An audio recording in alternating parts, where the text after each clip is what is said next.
What's up, people? It's your boy again. Welcome back once again to the Wheel Life live stream. I'm glad you guys took the time out to join us. And those of you who are not here right now, you're watching on the replay. Catch us every Wednesday right here, 5:30, unless I'm interviewing someone from across the way who's several hours ahead, in which case I try to move the live stream up 1 hour. But every Wednesday, come back and check out the Wheel Life live stream, talking to people all over the world in regards to this thing that we love so much, the electric unicycle. So today we have one of the mainstays in the world of electric unicycle. I know you guys know who he is, but just in case you don't, let me give you a little bit.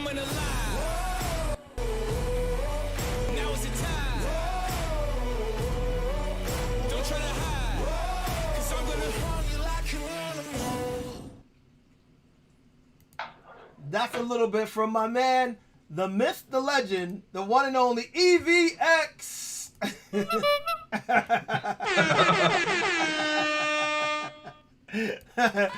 Welcome to the show, buddy. That's a wild hype for the clown horn. I thought you'd like that one. That one was especially for you. You're the only one that got that so far. That's the crowd hype a little bit different. So guys, you guys see EVX. He posts videos every week. We know him as, at least I know him as, the premier guy when it comes to cinematography, when it comes to EUCs. Now, you, Mickey, have done some stuff in the world of EUC when it comes to putting it on film that we all want to do. Because it's funny, when I look at videos, I'm like, okay, I want to do all of this. And then you end up with, well, this is what I got. Then I look at some of your videos and I'm like, see, that's exactly what I want to do. And I'm like, impressed with the fact that you put a lot into it. I know that you come from that kind of background when it comes to, video production. And I realize that we are just, the rest of us are just not as equipped, prepared, or maybe trained as you are. But what I appreciate is the fact that you bring all of your gifts to bear for us. You really you pull no punches when it comes to your reviews and stuff, and I for one appreciate that. Not everybody may, but I do. So I'm gonna tell you, because I know we got a lot to talk about today. So I'm gonna tell you, I appreciate what you do. Whether it's good or bad, I may love something and you hate it. Oh well, that's the way it is. But you're gonna tell me what you feel about it. So, just what I want to say to you before we even get deep in it is, how conflicted were you with those statements you made at the end of today's video, the V11 video? Because at the very end you said it has everything, but it just wasn't for you. Yeah, I mean, here's the thing I found. When I had both the S18 and the V11 at my house, like kind of at the same time, there's a little bit of separation, but I will say this, which might confuse the situation even more. Every night when I put the kids to bed, there was one wheel that I kept wanting to go out and ride in the middle of the night. And that was the V11. However, in the daytime, when I would go ride it around, it just, kind of what I said, like it was just, it wasn't the wheel that excited me. But it was so smooth. So like at night, I say at night, it was just only because that's when I had free time, Right. Like at night, I just want to just relax and just sort of take a load off. Like the V11 was there for that. So conflicted. I wasn't conflicted because I just wanted to give everyone honesty about what that wheel is. I mean, it's pretty obvious. Like for me, people ask, well, why were you bored, right? 'Cause that's what I said. I said it bored me. Why was I was bored because I'm a guy that needs speed over 35 miles an hour.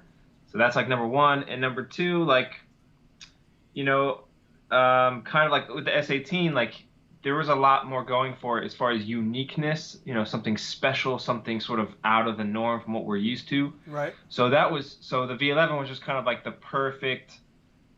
Had the S18 not existed, the V11 would have been the next, what do you expect? The next upgrade in the realm of VUCs, right? Like, Right. oh, this makes a lot of sense. This is the next step forward.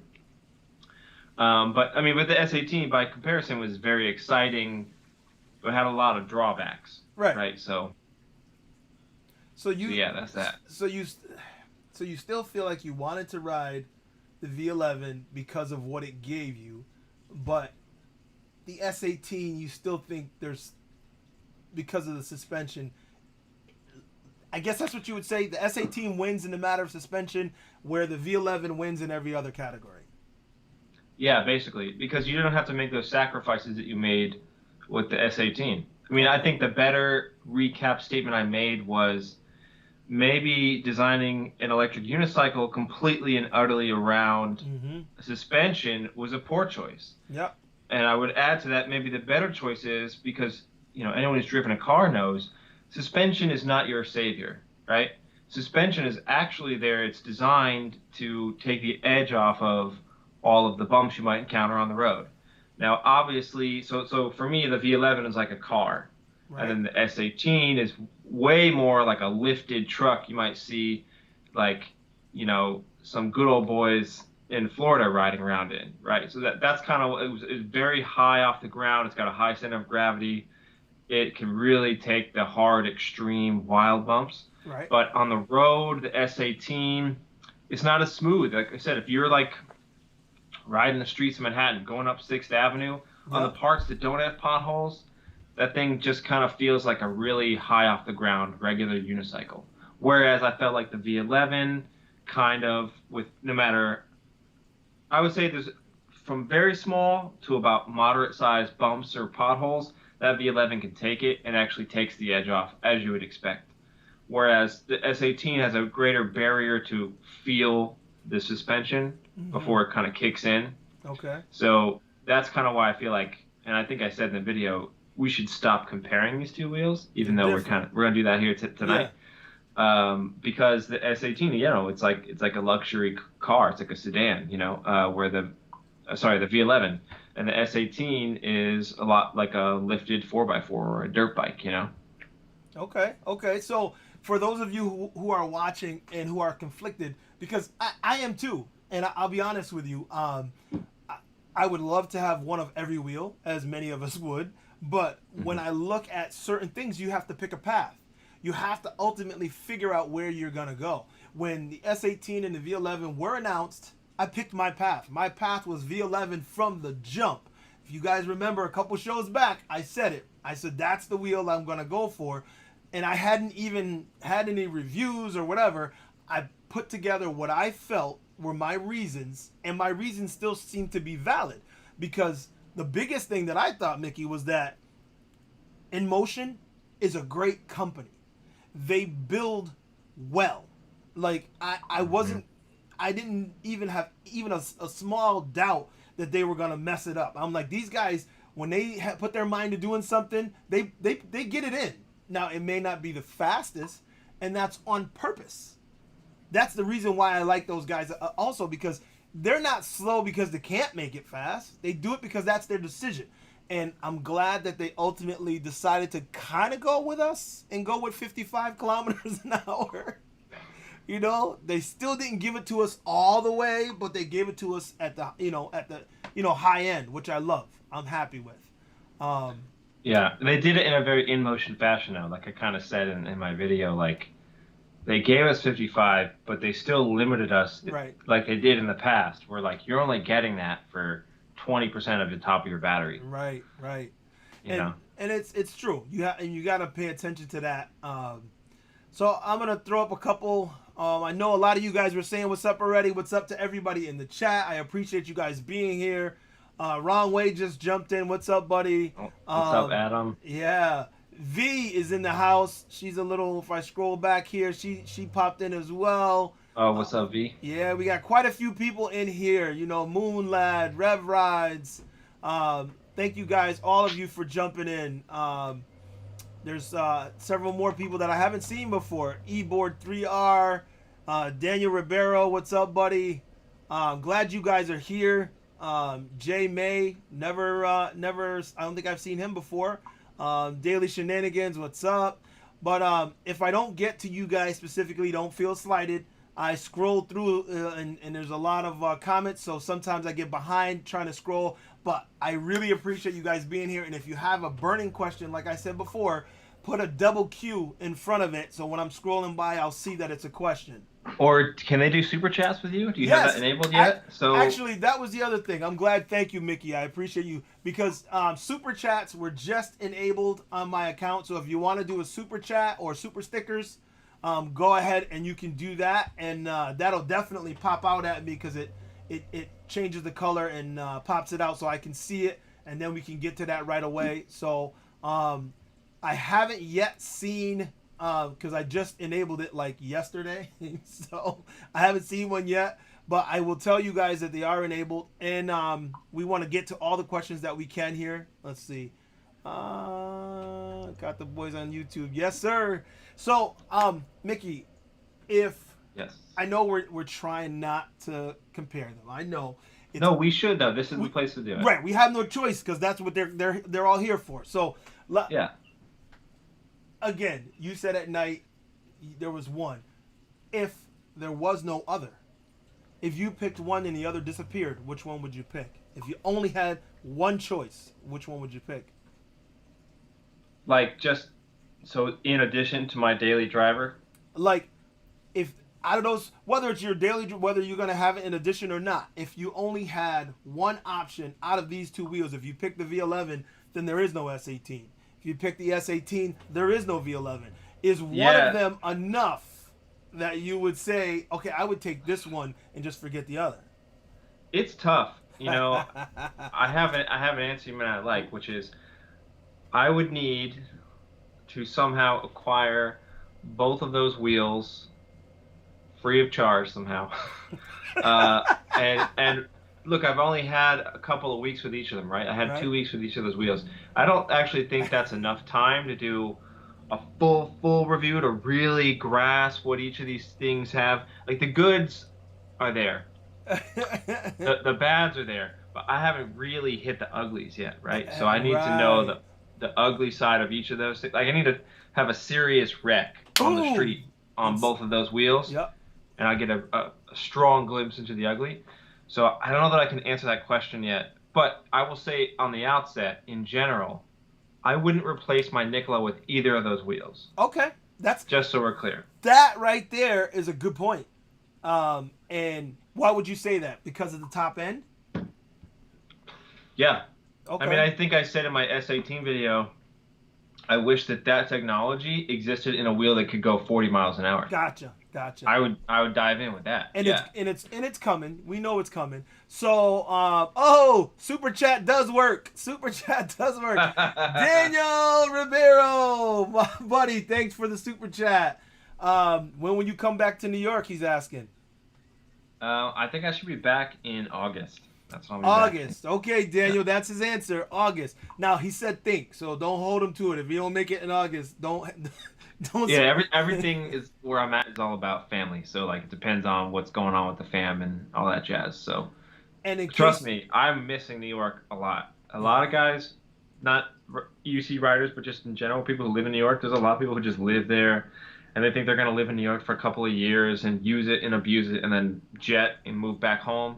Like I'm a ride or die New Yorker. Like I love it there, and it's not for everyone.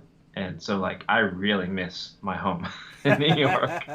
So that's for those guys, because there's a couple comments made, obviously, and a couple people were saying some things. EVX is saying, and he said to me, because we've talked a couple times recently, that he's in Florida strictly for his family. If he had a choice, he would be in New York.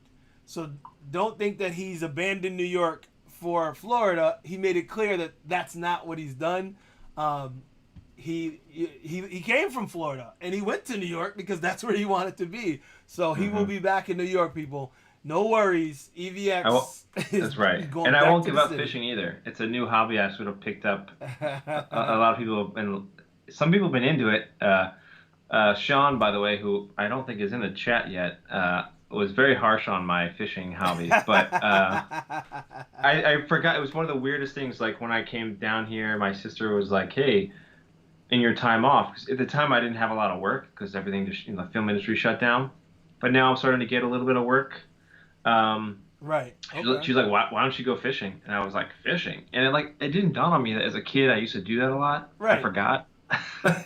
But now as an adult, like when I was like, oh, let me try to go fish, then I started like, as someone who's on YouTube was like, oh, I'm gonna go look at YouTube videos about fishing because that's what you do. Because I'm an adult now, I'm like, I want to know more. I was casting out and not catching jack anything, and then, anyways, so then I dove head first. I got a new rod and reel, and like now it's like, anyways, when I go back to New York, I've already looked it up.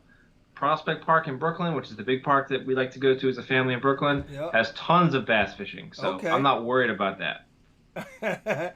All right, so that's good. You'll have something to go back to. Oh, we were talking. I was talking about stickers, and Daily Shenanigans said, "I'm here for the free stickers." I did send out a few free stickers already, of the Wheel Life stickers. I don't know if you can see it on my shirt back there. We'll see if we get up to, I don't know, if we get up to at least, if we can break last week's record. Definitely, last week's record was 68 people in here, but actually I won't even go there. If we break 50 again, then I'll definitely do another giveaway. Also, Look, if we break enough, you pick the number. If we break it, I will create like 100% off discount code for my Teespring store, and I'll give away some free stickers woo, too. all But you right. got to pick the number. I don't know how many people Well, you we're gonna need. we're gonna go with 60. We're gonna Okay. because 50 is what I normally would say. 68 is what we had last week, so I'm gonna go in the middle. We're gonna go with 60. We break 60. EVX is gonna make 100% off coupon code for you, so you can go and grab any of the EVX gear that he has on his Teespring site. And also remember, and I'm gonna throw these up in the comments also, for the Wheel Life, for the stickers and T-shirts. I still have a 20% off coupon going on now. So if you use Cobra Code 1 when you're going to check out, you get 20% off whatever you're getting. And I really appreciate it. A couple people have hit me up with what they're buying. Oh, and I just got face masks with the Wheel Life on the front. So I can't. Those are coming in. I can't wait for those to Nice. come in. They'll be in a couple of days. I just realized I don't know if Teespring will let me do 100, but we'll work it out. I'll do something Yeah, special so it'll, you're it, not slighted. you might be like, it might be like 90% or whatever, but Something. Well, because they still have to. Anyway, it doesn't matter. We'll work yeah, it out. we'll work it out. It'll be whoever wins. We'll work it out. So we're gonna give some stuff away. We get 60 people. So text some people, tell them to get in the chat. So right now we're at 42. So all right. So going down here, Bespoke says, okay, you talked about different things, Mickey. Bespoke is asking, what's your next wheel? Dun dun Hmm. dun. Okay, so I think my next wheel, I'm actually going to be holding off for a little bit because I think there's a lot to be coming Right, soon. right. I think my next wheel will potentially be, unless something else comes out of the woodwork that we don't know about, which then throws a wrench in this, but the next one would be either I don't know what they're calling it, but the new Gotway suspension wheel. Yeah, mini monster or whatever the hell they call it. Yeah, that or the Sherman. Okay. So I'm kind of tied between the two. There's still a lot to be, seen about the Sherman, right? True, Because true. let's get it out into the market. Let's see what people are experiencing with that thing. Like for example, the MS Pro is now having a lot of strange issues on the market. But all that said, the suspension wheel from Gotway is kind of what I've dreamed of, right? Like I'd Right. like a high-end wheel that has suspension. And look, I can deal with the paper mache Gotway shells. I, You know where I'm, I was gonna go next. That's I can, exactly I where I can was deal with that. going. I mean, although like a lot of us agreed that, and I mean, the proof is in the pudding of what I ride. The Nicola is the best shell Gotway's ever made, and that's kind of Mm, one of the greatest things of why I bought into that. For me, I always avoided Gotway because for the longest, if you guys are new to unicycling, like Gotway was the joke of the town. They had high specs, but I mean, it was like I remember back when Chooch would he had like an M Super V2 or something, and he was like riding downtown Boulder or wherever he lives, and like he just hit a small, like at crosswalks where they have those like at least in New York we have the yellow pieces with like bumpy little patches just to yep. make sure you don't slip out into the street. He like hit that and it cut out. I mean, that was old Gotway. Anyways, they've come a long way, and finally the Nikola was the first one that I was like, I feel confident that their safety is on par with everyone else at this point. And then on top of that, we had that great shell. But yeah. Okay, okay. I got a question. Let's see. Well, first of all, a little compliment here. EVX does truth wheel reviews. Awesome. Appreciate that. Now here's a question that I mean, basically. Well, no, you didn't really go into this. Would you replace your Nick Plus with your Sherman? With a Sherman? Well, so if I did get a new wheel, just because finances are tight, I would completely replace that wheel. Yes. Okay. Okay. So that's why it's sort of a harder choice for me, right? Because I'm Right. like, I'm gonna replace it. Right. Right. And that does make it more difficult.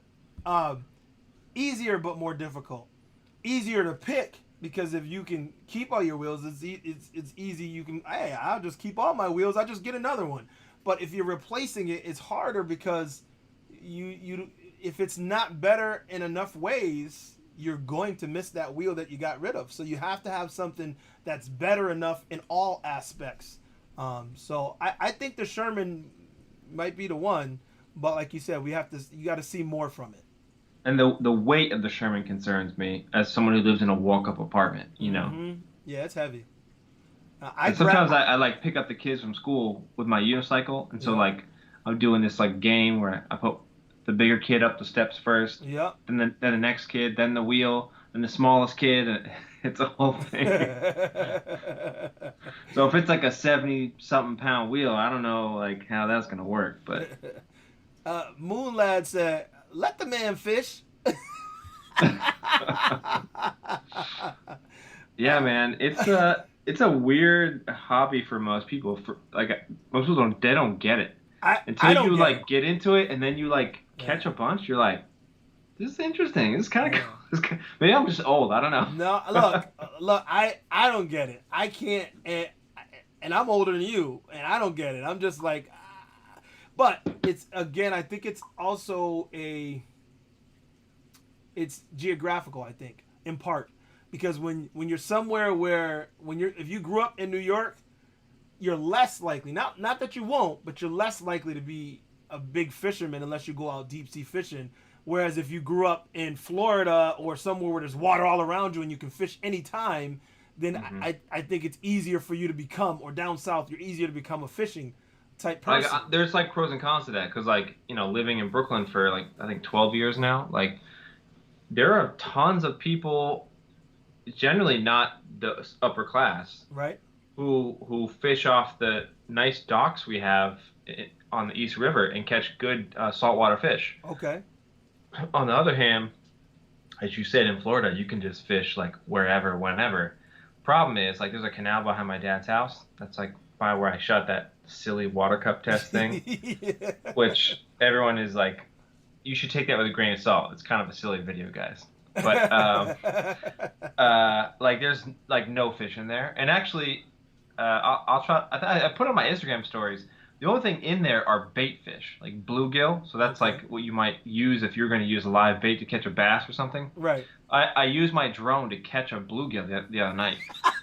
So I tied fishing line and a bobber and some bread on a hook to the end of my drone, and I dropped it down. I put video on my Instagram stories. Put it down in the water. And my sister was there and her boyfriend, and I was like, look, I'm going to catch a fish on my drone. And they're like, yeah. And then, like, I put it in, like, 3 or 4 times, nothing. It was, like, really windy. Then all of a sudden, I was like, yep. Shot it up, and they were like, oh, my God. We didn't think you were actually going to catch anything. And so I caught this pretty big bluegill. But they were like, were you afraid you were going to wreck your drone? I was like, no, because there's nothing large in this lake. And I had bread on. I mean, you're catching tiny little, I wasn't worried. Now, catching a bass, I wouldn't chance that. Anyways, too much fish talk. You would have been like, whoosh. But, okay. That'd be scary. Daniel says, Gotway uses tissue paper for their shell. Pretty That's much. true. Pretty much. But hey, that's the cost of extreme power and performance. Yeah, but... It's not, no, that's not the cost. They can do better. Gotway can do better. We know they can. And to see the Monster... Now they have competition to do better. Right. When we see the Monster Pro and then we see the new mini monster, whatever the hell, and the shells all look the same, like an MSP. I'm like, I'm a little mad with that, but. So, Rev, I see here Rev Rise is asking a question about what would the mini monster need to have to entice you into replacing your Nick? Yep. I mean, it would have to have the same top speed. It would have to have the same range, plus the suspension. That's what I'm all about. Because I'm kind of spoiled now. Like I rode those wheels, and I want to get back to. Honestly, guys, you should ask a lot of questions right here if you have any about those wheels. I know some of you New Yorkers probably think it's a slow wheel, and I get that. Me too. But I want to really get into the stuff I couldn't put in a video because, like, there's only so much you can put in a video before it's like, ugh, this is boring. Anyways, yeah, top speed has to be like my top speed on the Nikola is my PBA, my personal best. My PB, I mean, is 42. I think cutout on a Nikola is like 43. So I'm like, I mean, for Irwin, it's probably 40. He's probably right. Actually, the Russians created a crazy Excel document recently that's been floating around the chat rooms. Yep. That shows you where your wheel will cut out based on your weight and all this crazy stuff. So check that out if you can find that. I think I did see it. I didn't look closely at it though. But yeah, like same range, same speed, plus the suspension. Like I believe in just like a car. Like my dad was telling me because he's never seen this stuff before, right? So I'm kind of explaining the whole ins and outs of these companies, and he's a American, obviously, so he's like, why are these Chinese companies doing these silly things and all that to say that, he was like, when seatbelts came out, nobody was into that. Or when shocks first came out on cars, nobody was into that. They thought it was stupid. And I think the same thing's happening here. Lotto guys, we've all gotten away with not having suspension for so long. And a lot of us talked about it as like a dream or like a silly thing that might be good. In the future. Way in the future. But now that I've tried them, I've tasted, and I can see, guys, like it actually does work. And it does, again, it's not designed to save you. It's just designed to take the edge off. And to me, that's worth them investing in. I think every EUC moving forward should have some form of suspension. It doesn't have to be as awesome sauce as the S18, but I think it's worth all of them having from now on. Okay. Well, if they can fit it, without sacrificing. Right. So hold on. Your buddy wants to say something here. We about to revoke Sean. We about to revoke Mickey's New York City membership if he keeps this fishing stuff. Wait. Bring it up. What do you say? It's on the screen. He said they're about to revoke your NYC membership if you keep this fishing stuff up. Get out of here, Sean. You know how many New Yorkers fish on the docks in Brooklyn and Manhattan? Get out of here. Let's see. Okay. Well, they're asking about V's. Oh yeah, V got her Sherman in, so she's about to do her review soon. Nice. Congrats Fastest to you. girl on the East Coast. She is. She's fast. Yo, look. V's fast. I mean, weight has a lot to do with it, like you pointed out last week. Well, weight and no fear. Like, I mean, sure. Yeah, you know what I mean? She has no fear. Sure. She just, I was like, holy crap. I felt like one of them commercials. She went by me and I wasn't, not like I was trying to go fast, but she went by me at one point and if I felt like I was going to spin around, I'm like, really? Like, she just doesn't care. Because she only weighs 127 pounds, she just leans into it and goes. I'm like, okay. Like that, what's that kid in New York, the 14-year-old kid there? Alan, he won our drag race. Yeah, you watched that video. I call him Super Light. That's a good nickname. I'm calling that. He'll hate it. That's good. Somebody was asking here, how many times have I had a hard fall on my Nick? Okay, I didn't get to technically one, I guess. Hard, and I put that in that safety video. Okay. That was the hardest fall, because it was like 20-something miles an hour. Oh, that was, yeah. Boom. That was it. Let's see. So we're two very different kinds of people. True. See, that's the only thing about being behind in the comments is like they say something about what we're talking about now, and then when we get to it, I'm like, oh. Yeah. I've got the like live up here too. Yeah, I. Two slices trying to shame me up in here. Oh, is he two slice? What you? Got Mickey to sell these two new wheels. Wow, Nah, no, no, wow. no. That's not how it works, man. No, they're definitely not paying him. Trust me, they're not paying him because Look, he wouldn't be I'll saying. put it to you this way. Listen, I have a strong business background, and I have I run my own company, and I work in the film industry, and like anybody that wants to do any kind of business with me when it comes to YouTube, which is kind of a new thing for me because my channel is only since September or something, so it's not that old. Like there's like a number one, which is like if you want to do something with me and you want to like support the channel, as a sponsor or whatever, like you don't get any say in anything I do other than we get to put like your name on a video. Right. That's it. So no one gets to, tell me what I get to say, and no one gets to like, force me to, you know, pay for a wheel. Like if you want me to do something, like you gotta show up. Let me see. Let me see if I can get. Um, there's a lot of comments here about the same kind of thing. Like, what did he say? You know who this is? Tech junkie. He says he ran away from New York City when it hit the fan. Then he said only the real New Yorkers are left here. That's VT. Yeah. Everybody would do good to ignore him. He knows he's playing, man. He knows like I got an infant and I got a toddler and like a 7-year-old. So like, and Yeah. then my wife had it was, we Family, had to man. we had to find a way. Family is for real. Ustry's in the place. He loved your video. He said, I just put it up on the screen. Yeah, thanks, man.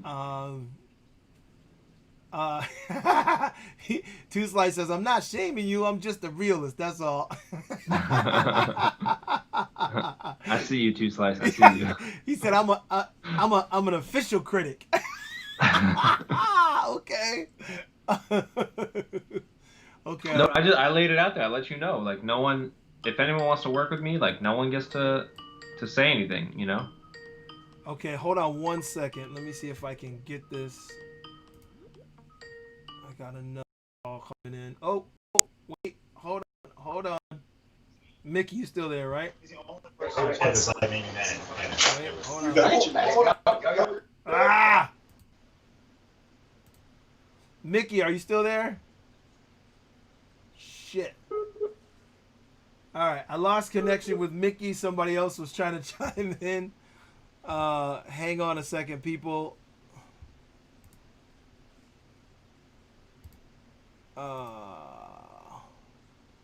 No, that's not gonna work. See if we can get Mickey back here. There we go. All right, I got you back here, Mickey. They're trying to jump in. Let me see. Oh boy, no, of course. Technical difficulties. Yeah, always. You know that. Technical difficulties. That's all right. You keep doing your thing. As long as I'm here, I'll answer Vincent Chung here. He said Oh, I there was we go. pulled into a meeting. What did I miss? Did EVX tell us what was getting next? No, I did not. I can definitely tell you it's not one of these two suspension wheels, the S18 and the V11, but I'm hoping to potentially get the Sherman or the new Gotway suspension wheel, the Mini Monster, or whatever they're calling it. Okay. All right. So, I see you, Daniel. EVS. What happened? Hello. Oh, I lost you. EVX, you there? Oh my goodness. Technical difficulties again. Where'd he go? All right, we're gonna pull you back in a minute.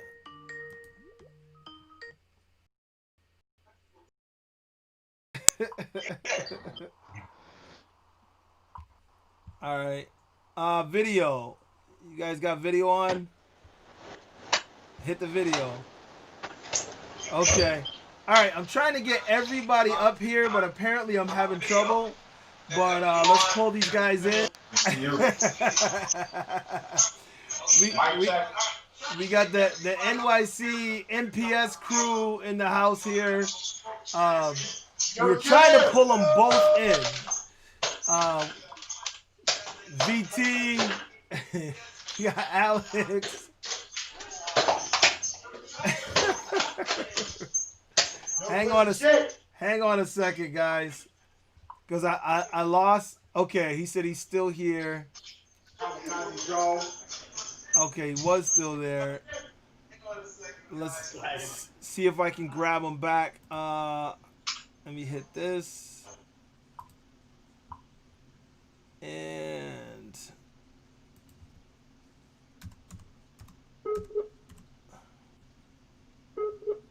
oh,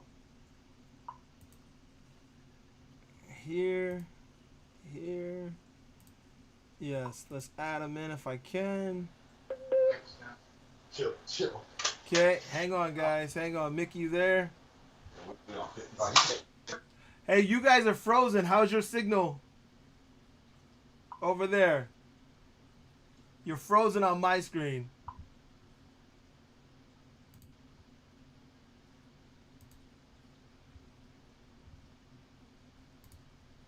Ah.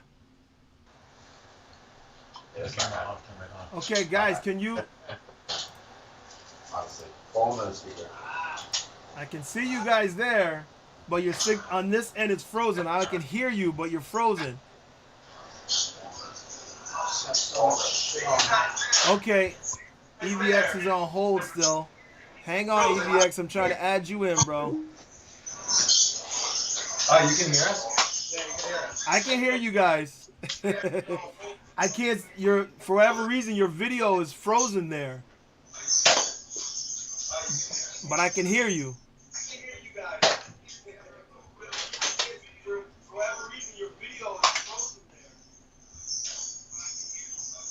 Oh, my head! I fucking can't do it.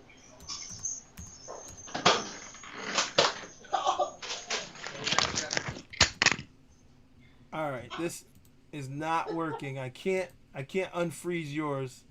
So we're gonna try and recall.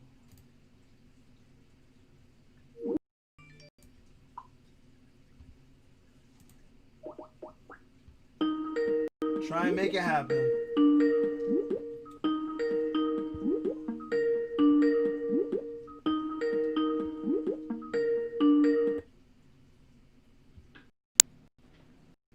All right, so you're back. You went black, and then That's weird. Yeah, you went black, and then like it's doing it again. It goes black, and then it comes back. Then it goes black, then it comes back, and then at the same time they called, and I was like, okay, well, I'll switch over and try. I tried to add you back in, and I couldn't add you back in, and then their video kept freezing.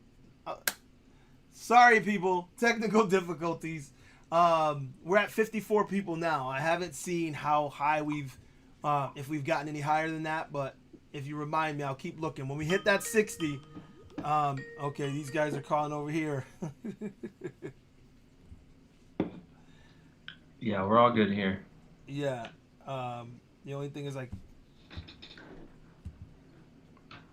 guys, I see you on the phone, but I hear you. Hit video. I can't seem to add you in here. Are you guys on Wi-Fi or a hard line? Because I got mine on a hard line so that I don't have to worry about that. I can hear you guys, but I can't see you.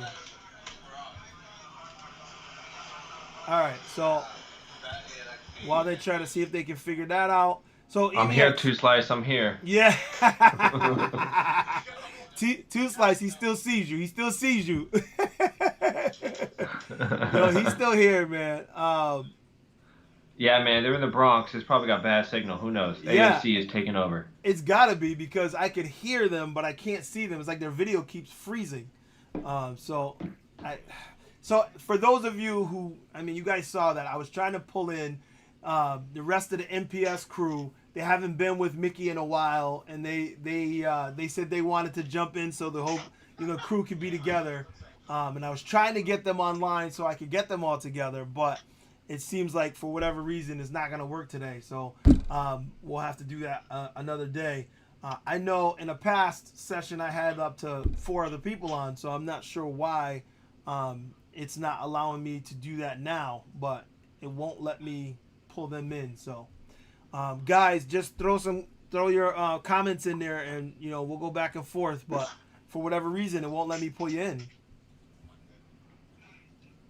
All right, I'm going to end that. All right, so we miss Mick.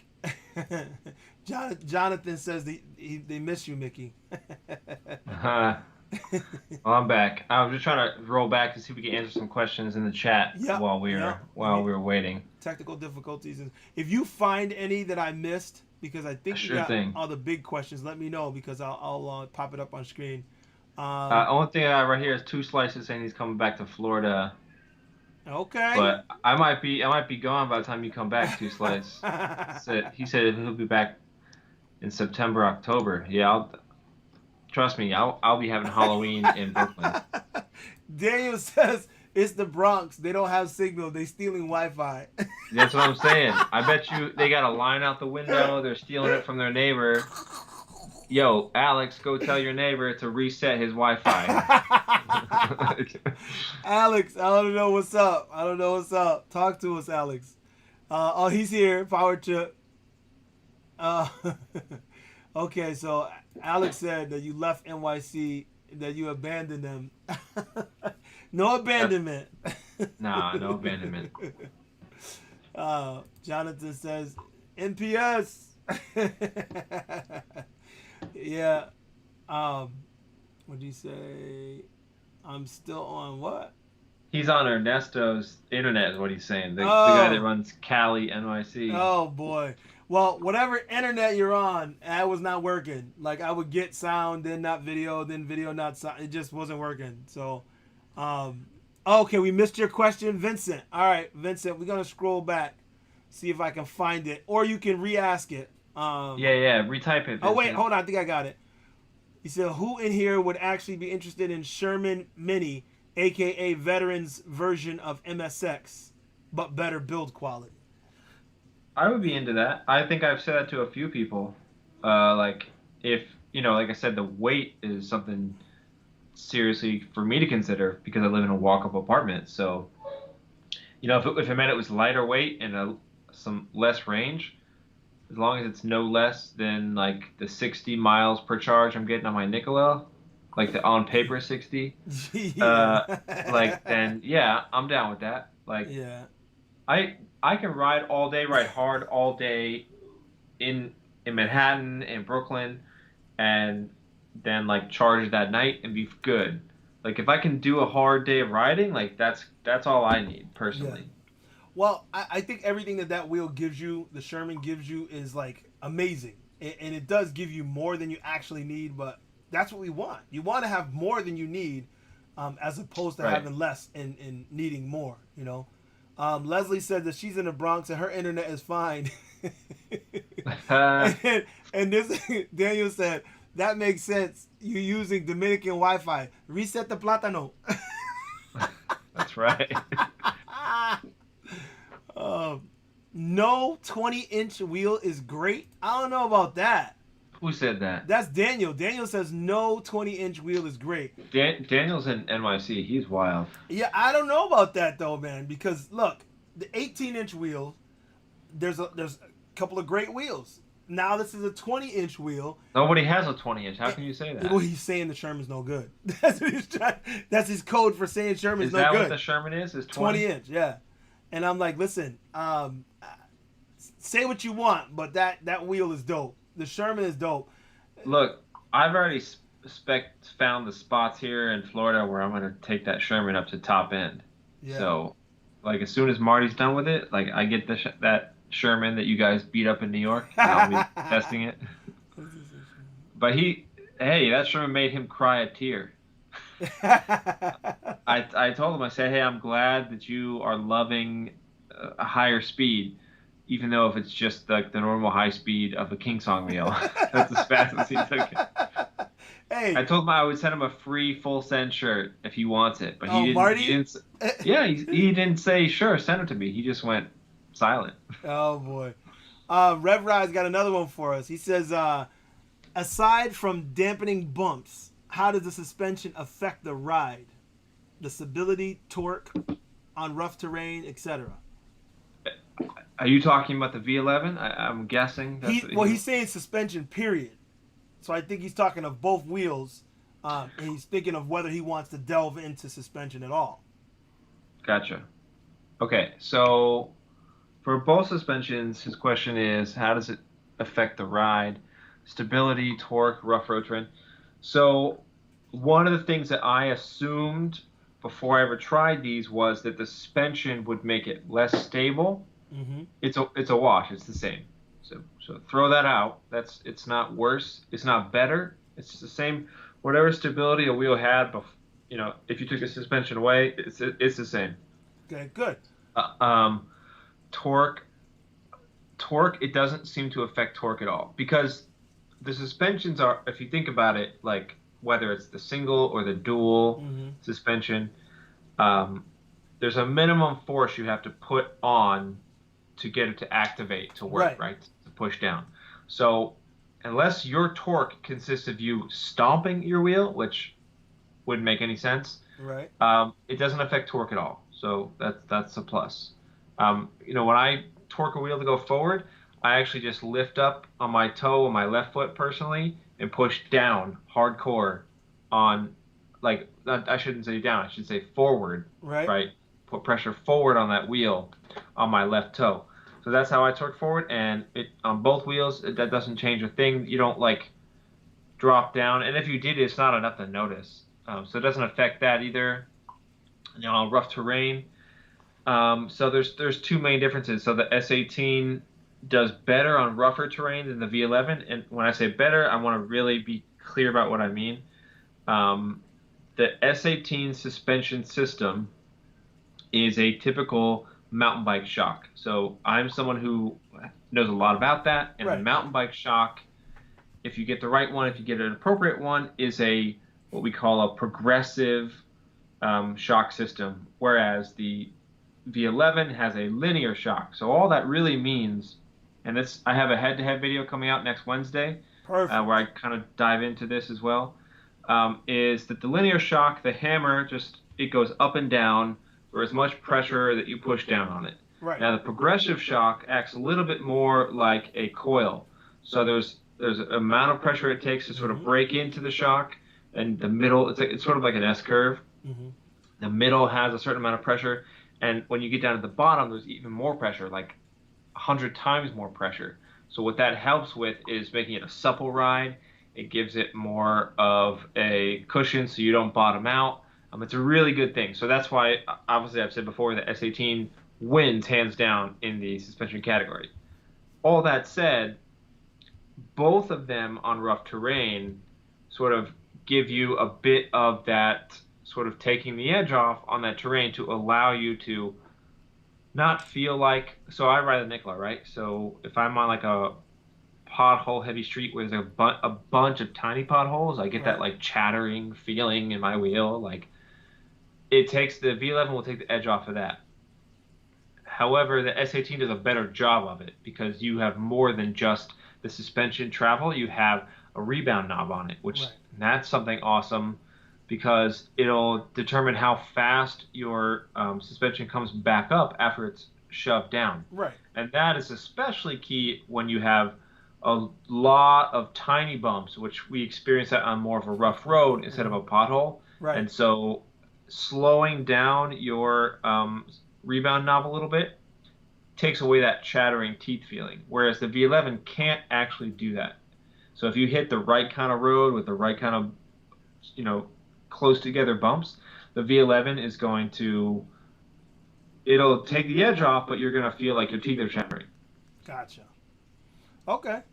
So there's a difference. So those of you who, I know a lot of people already knew that there was a difference in the type of suspension. What I'm hearing is the difference is pretty good, and both wheels still have a lot to offer. So you can't just count one or the other out simply due to the suspension, and that's what I'm hearing. So Daniel's trying to. He said no. He meant to answer the question. No to the Sherman Mini. The Sherman regular is great. 20-inch is perfect. Already pre-ordered. Okay, Daniel. That makes more sense. Got it. So let's see. Which suspension wheel? Okay, Dr. Smooth P Lover. Why try to figure out which suspension wheel is better? Just get them both. Okay, money bags. I guess if you got it like that, go for it. No, but okay, that's an interesting question. I'll bite on that one. Even if I had all the money in the world, I don't know that I would pick both. I still would have to choose. I feel like it would feel really redundant. It would feel redundant in the sense that, like we said a little bit earlier, they're not the same wheel. So having the two wouldn't be redundant. But if I was Mr. Moneybags and I could just buy, like Marty, and buy a bunch of wheels, the V11 would. That wasn't a slight. I'm just saying, like. Yeah, no, I get everyone knows he's got a bunch of wheels. Yeah. The V11 would actually make another wheel in my quiver redundant, right? Gotcha. So, like whatever my like low speed commuter wheel is. So maybe if you're someone who owns like a 16X or an 18XL, I feel like the V11 might make that wheel redundant. Gotcha. Okay. So Jack Volta, what's up, Jack? Jack jumped in. Jack? He said, "Hello, Mickey. Hello, Ron. What's up, guys? Have you broken the M10-3 yet?" No, I didn't break it. I rode it today, but I didn't break it. And what's the verdict on the V11, Mickey? Well, he's been. You'll get a chance to run that back a little if you haven't seen his video yet, Jack. But he likes the V11. Just not gonna get it. Yeah, I think that's a hard thing for people to like digest, but it's like it's a great wheel. It's just not for me. Yeah. And some people are like, "Wait, what? So is it great or not?" I'm like, "It is." But everyone has like taste. It's just not. It's not on my alley right now. Yeah, because we got it right here. Moonlad said, "Yeah, he thinks it's boring." No, it's boring, but like for me, like if you look, I recognize wholeheartedly as somebody who makes content really I make a lot of my video content for beginners, not necessarily for the avid, very experienced riders, because I know that we're sort of the minority. Yeah. So I think the V11 is fantastic for most of the population. Like if you had to pick, we can dive into why, but I think you should pick the V11. Yeah. So he's giving the V11 a thumbs up, just in case you're not clear. Because, yes, he's not getting it, and it is not for him. But for most people, he's giving it a thumbs up. So, and after all these, just a side note, after all these sort of like review things are over, because I've got a head-to-head video coming out next week, and then maybe one more video on the V11, maybe. Erwin and I were talking behind the scenes about this. Maybe another V11 video, but if not, I'm going to get back to doing more vlog type stuff where I sort of just try to add value to your life as an AUC rider. Mm-hmm. So I have a rider profile coming out on a local Miami guy, and I've got some more like just interesting stuff about, making vlogs that sort of like tailored towards the things that might come across your desk, so to speak, as a normal rider. Mm-hmm. Okay, Real Talk says, what's the catch of the day? I'm always catching catching largemouth bass down here. So, Vincent's saying so. Suspension makes riding boring. No, that's not what he's saying. No, not at all. I think we're all a bunch of nerds, right? If we can admit that. Yep. And I think the nerds have missed it a little bit. Like we said before, like a car has suspension. It's a piece of the puzzle. You don't buy a car because it's got the best suspension. You buy a car, suspension's just on it, right? You buy a car for all the other stuff. So I think suspension on any wheel should become the norm, the standard from now on. And what's funny is I thought that even going into it, because we were talking about it. I forgot. I've had so many conversations with so many people, but one of the things I was talking to someone about is the fact that you wouldn't buy a car without suspension. You know what I mean? You don't. It's Yeah. not like you buy it for the suspension, but you wouldn't buy one without it, and that's what I think suspension in a wheel is going to become. You just have to have it. And Like if you bought a car and they were like, oh, by the way, there's no suspension, you'd be like, what? What? Right, because think about it. Your car would bang, bang. It would be bottoming out. Yes, we're able to use our knees to absorb the shock, but would you want to have to do that when? That might be a good short film. Yeah, when suspension is available, would you want to have to do it?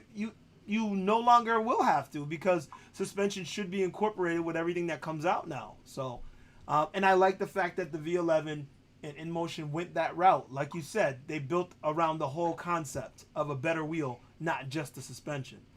So this is a question I got that I was thinking about.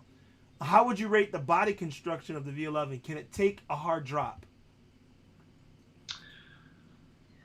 So I think I'm going to touch on this in my video for next week as well, but it's kind of a nuanced answer. Like most of this stuff, I want to just be truthful with you, which is comparing those two wheels, I would favor the V11 holding up.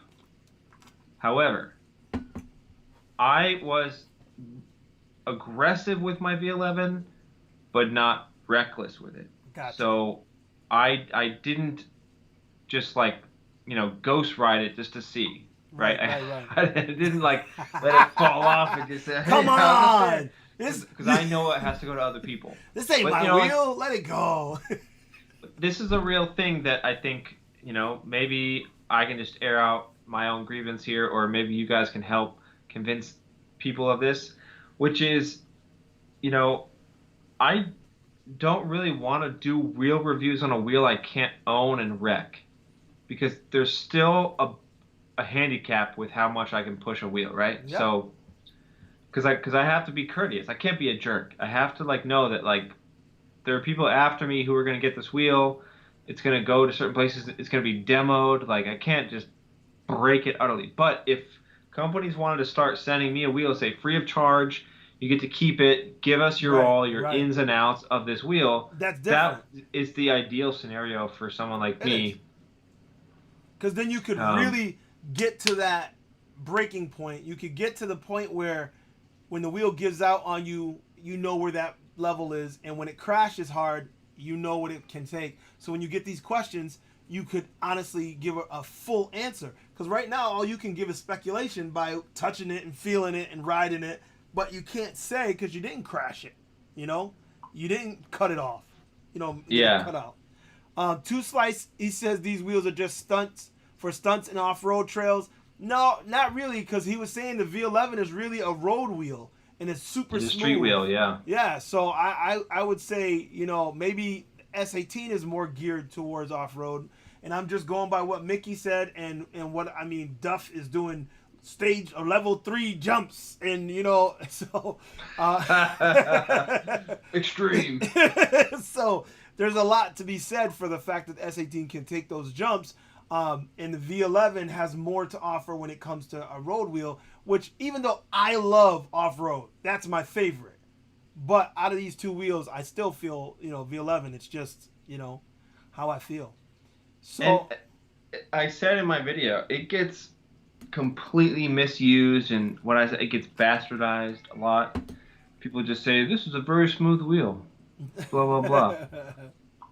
I think it's more than just the motor, but InMotion's motor is literally custom made by, I don't think they physically made, I think they hired someone to custom make them a motor. But I didn't touch on it. I shot it, but I took it out of the video. Their name is literally on the rim. They made this motor. It's theirs. And you'll see more about this in next week's video, but that motor in conjunction with how well balanced the battery packs are on each side, right? Because we all kind of know that the most balanced wheels are ones where the batteries are on each side, equally dispersed, and the control board's on top. Mm-hmm. So that, and they use a double thick pedal hanger. It feels incredibly smooth. Mm-hmm. It's as E-Wheels, their silly slogan is why ride, just glide, or something retarded like that.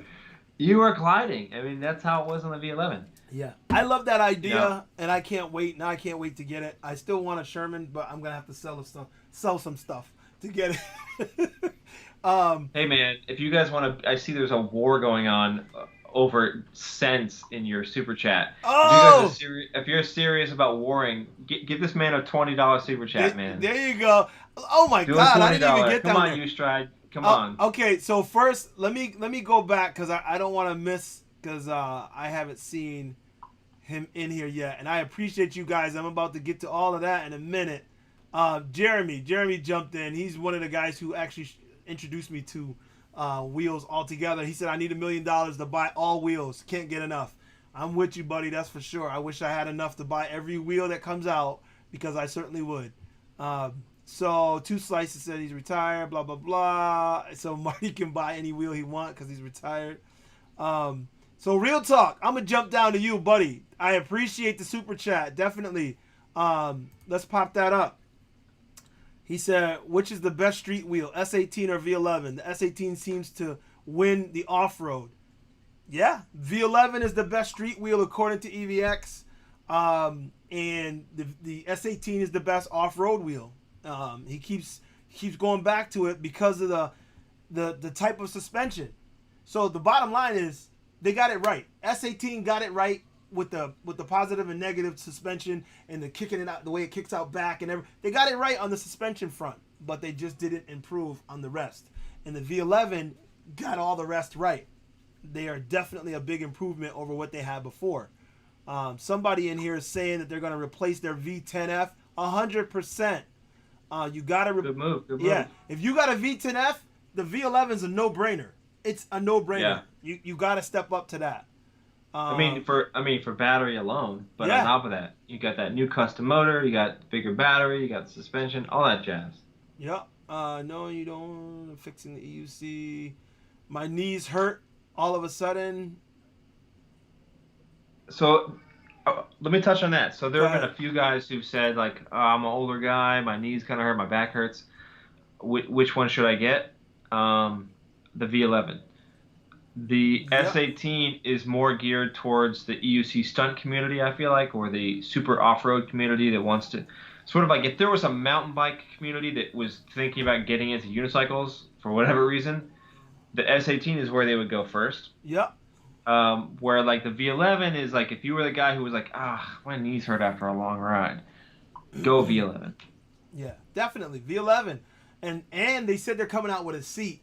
Now, not everybody rides seated, but I love riding seated because I had operation on one knee, so after a while I'm ready to sit down. So I'm definitely all in on that. Okay, so you stride. He said he had to beat real talk. I appreciate it, brother. I appreciate the super chat. Definitely. S18 is so much better than the V11. S18, you can click a switch to turn off. Also, suspension gets sticky on the V11. You cannot turn it off. So I don't know that you would need the only reason you would need to turn off the S18 suspension with that little switch I found is only when you're doing an extreme hill climb. So if you live in San Fran or somewhere that's got a real big hill, maybe in Mass they got a few big hills, like some roads or whatever, like flick it off before you go up that hill. The nice part is you can just reach back and flick it off. Yep. But other than a hill climb, I don't really see the use for that. Okay. So Vincent had to beat you stride. Appreciate it, Vincent. Hey! Look at you got it. You got it, man. Electrocycle did $19.99 super chat. Come on, you try. You got to beat him. He didn't quite do 20. Yo, and look, and then 20. and he did 1999, and he said, "Put it toward the veteran." Just the veteran. There you go. Listen, I need that. Listen, that's for sure. I think it's more gonna pay like his kid's cell phone bill before the veteran. Yo, we need a massive super chat influx to start funding that. $2,800 is crazy, but yeah, man. Look, if all 50 of you paid $20, that would be helpful. Yeah. But I honestly, guys, I really, really, really appreciate it. and EVX knows having a family. Some of you guys, and I know we're not the only ones because there's many family men out there. So those of you who know, having a family and doing this on YouTube is not easy because it takes family time to do these things, and it does put stress on the family. And then buying these wheels on top of it, and it's a difficult thing. And not that I can ever get paid enough to offset that, because family time is definitely more important to me. But being able to get something from what I love to do and able to put it back in and help me to do what I love to do is a great thing. So I'm just glad that I'm now at a level where I'm able to get anything for it. You know what I mean? It's not like it's a whole bunch, but anything for it. And I'm able to buy some of these little gadgets and things that I review and things that I need for the wheels, and not so much taking it from the family. And being able to say that means a lot. So I thank you guys a lot for that. Let's see. But it's interesting. Somebody was saying, would you replace a one-wheel with a one-wheel pint with a V11? Yeah, I would replace a one-wheel pint with an M10-3.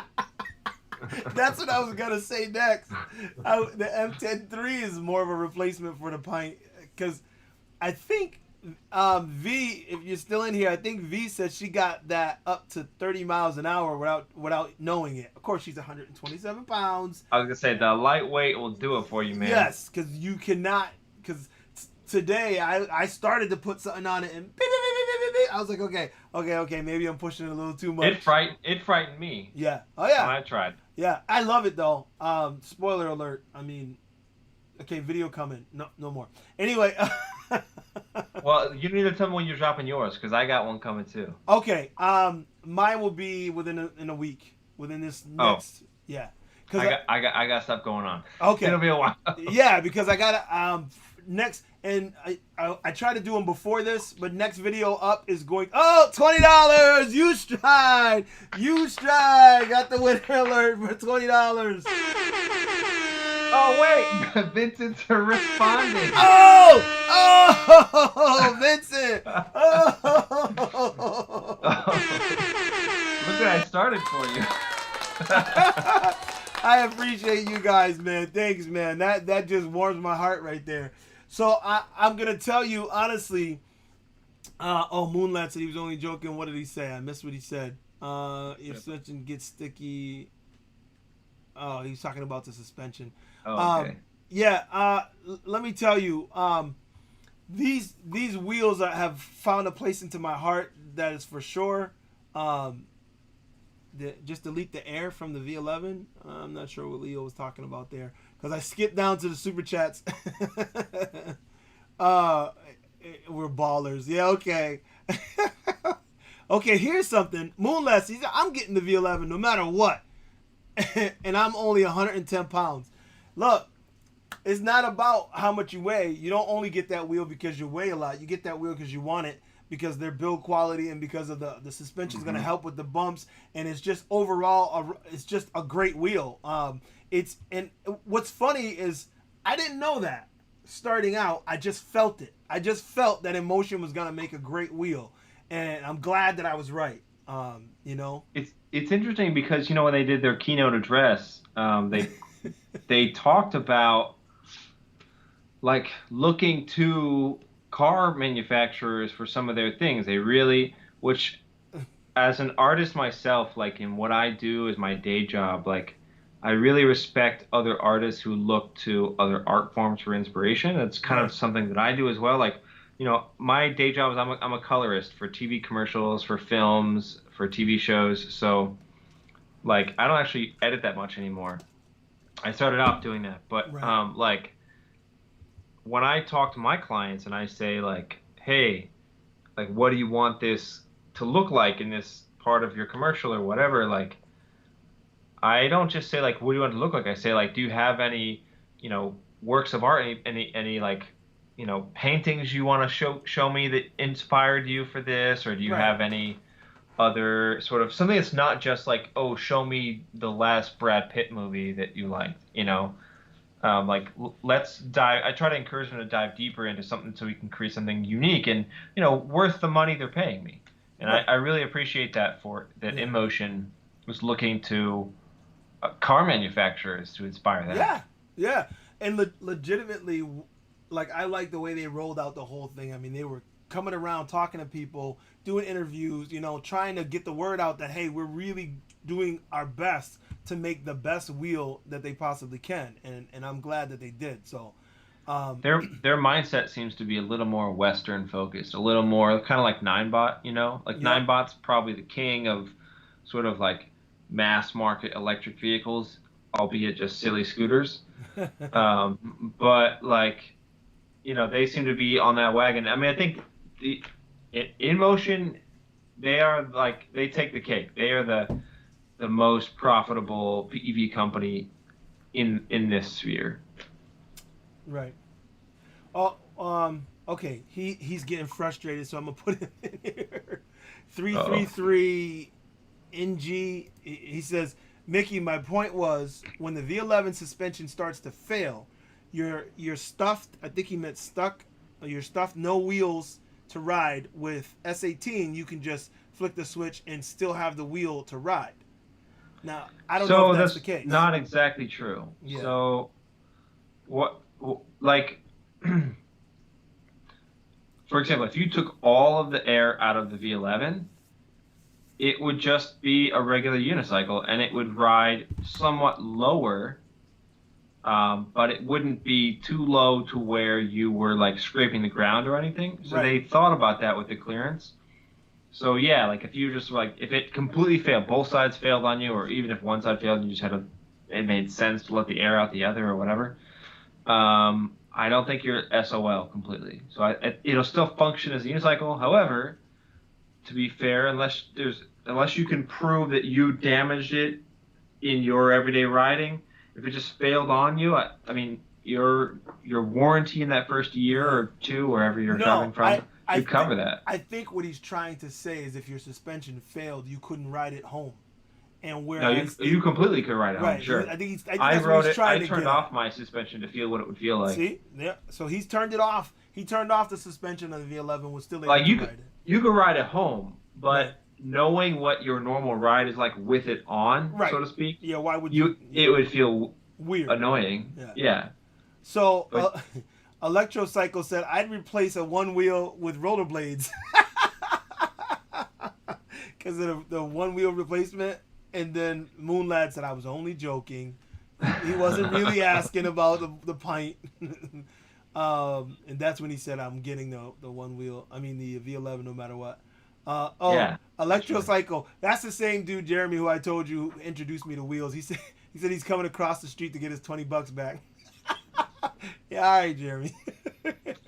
So did you guys see the S18 video that Alien Rides put out? Did you Yeah. see that, Rowan? Excuse me. Yeah, he just completely destroyed that wheel. Like, I couldn't believe that he went at them that hard. Yeah, yeah, man. I'm a friend of Alien Rides, and I was like, dude, that's wild. Like that video is crazy.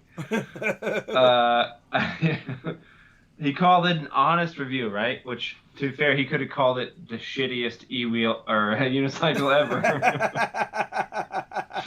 But he was good about it. But I'm just curious what like your audience thinks about that video, like, or Yeah. even you, Erwin. Like, what Yeah. were your initial thoughts? Guys, what do you guys think? Because I tell you what I thought when I saw the Alien Rides video. I thought he mounted an M60 and went. Gah, gah, gah, gah, gah, gah, gah, gah, gah, gah.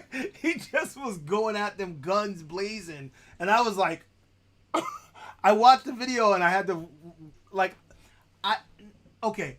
People have this impression that when we do a review, we only say the positive. Now, it has to be really bad for us to accentuate the negative, and I can say that just in my opinion. It's not that I always say the negative because I want people to know, but to go after the negative the way I feel that video did, I was surprised. I was really blown away at how hard I thought he went at them. But he said it was honest. So that's how he feels. I mean, I asked a few other people what they thought about that video right after. Yep. I think it was too. This is my opinion. I think it was twofold. I think obviously he was just being honest. I think part of it is they probably didn't ride it long enough to fully like know how to take it out onto that track appropriately just yet. Right. But hey, on the other side of that coin is I said I didn't intentionally ghost ride my V11 into the ground. So Alien Rides kind of proved here's sort of a worst case scenario if you're like riding his track that they were on is more akin to a street really. Mm-hmm. It was like hard clay. So like if you wrecked the S18 on the street, you could probably expect to see what you saw in Alien Rides video. Mm-hmm. Mm-hmm. So it is but what it is. The suspension still worked after that. You know, a lot of people said like, you know, if you wreck the S18, the suspension won't work anymore. That still worked, but the other stuff was kind of screwy. Yeah. Well, because that's what they focused on, remember? That's the main part of their wheel. The rest is what they didn't really do a whole lot of work on. So, but Rev Rides, appreciate the super chat, buddy. Yeah, he said we both have great vibes, me and you, EVX, and information that we provided. Keep it wheel, y'all. Real life, real life. I appreciate that, guys. Just seen this. Hello, somebody just jumped in. What's up, De Facto? I'll put you up since you just got here. Emotion has the best EUC. Oh no, you know what? This is what a question Real Talk said. Do you think EUCs are leading the charge of design and function? And if so, why? Now, if are leading the charge in design and function in what? In portable electric vehicles? Yes. Function, yes. Design, I think there's still a lot to be done. True, but are they leading? And reason I say leading is because we have scooters, we have one wheels, we have skateboards. I mean, the design part is subjective, right? Yeah. Like there are some scooters, like the Unagi scooter, that was raved about as being the sexiest scooter, but it's a trash scooter. So or take the veteran. So I think yes, for like use case, both of us would agree. All of us probably in this chat room would agree that like EUC is the best for like functionality and all that. But design, I think, is a little bit harder to answer. Yeah. Well, design again. When you talk about design, are we talking about design for performance or aesthetics? Because that's what I think right now we have the battle between the S18 and the V11, and that's what I think. I think performance-wise, the V11 does a better job of everything else, and the S18 does a better job, like you said, with the suspension. However, aesthetically, most people would probably say that the S18 is a better looking wheel. So it's like design how? Design performance? Design looks. So let's see. Yeah, talking about when it fell apart. Yep. Hey, what's up, Shell? My niece is here, jumping in. I like when my family members jump in. Let me put you. Family affair. Alien Rides does great videos and reviews. They do, hands down. I'm not saying that they don't. I just think that that was a strong video, and I applaud him for giving his honest review. I just was like, wow. I mean, that's actually was kind of cool, because someone like me, like he had I think he worked with Rev Rides. He had a unique experience to. Yes. I don't know if he planned to do that, but he was somewhat able to wreck their wheel. Or like I knew I needed to pass it off to somebody, and I'm trying my best to sort of keep it in good shape. But that gives you, it's a good, the community's a little balanced. He had the ability to do that, so that was cool. It was cool.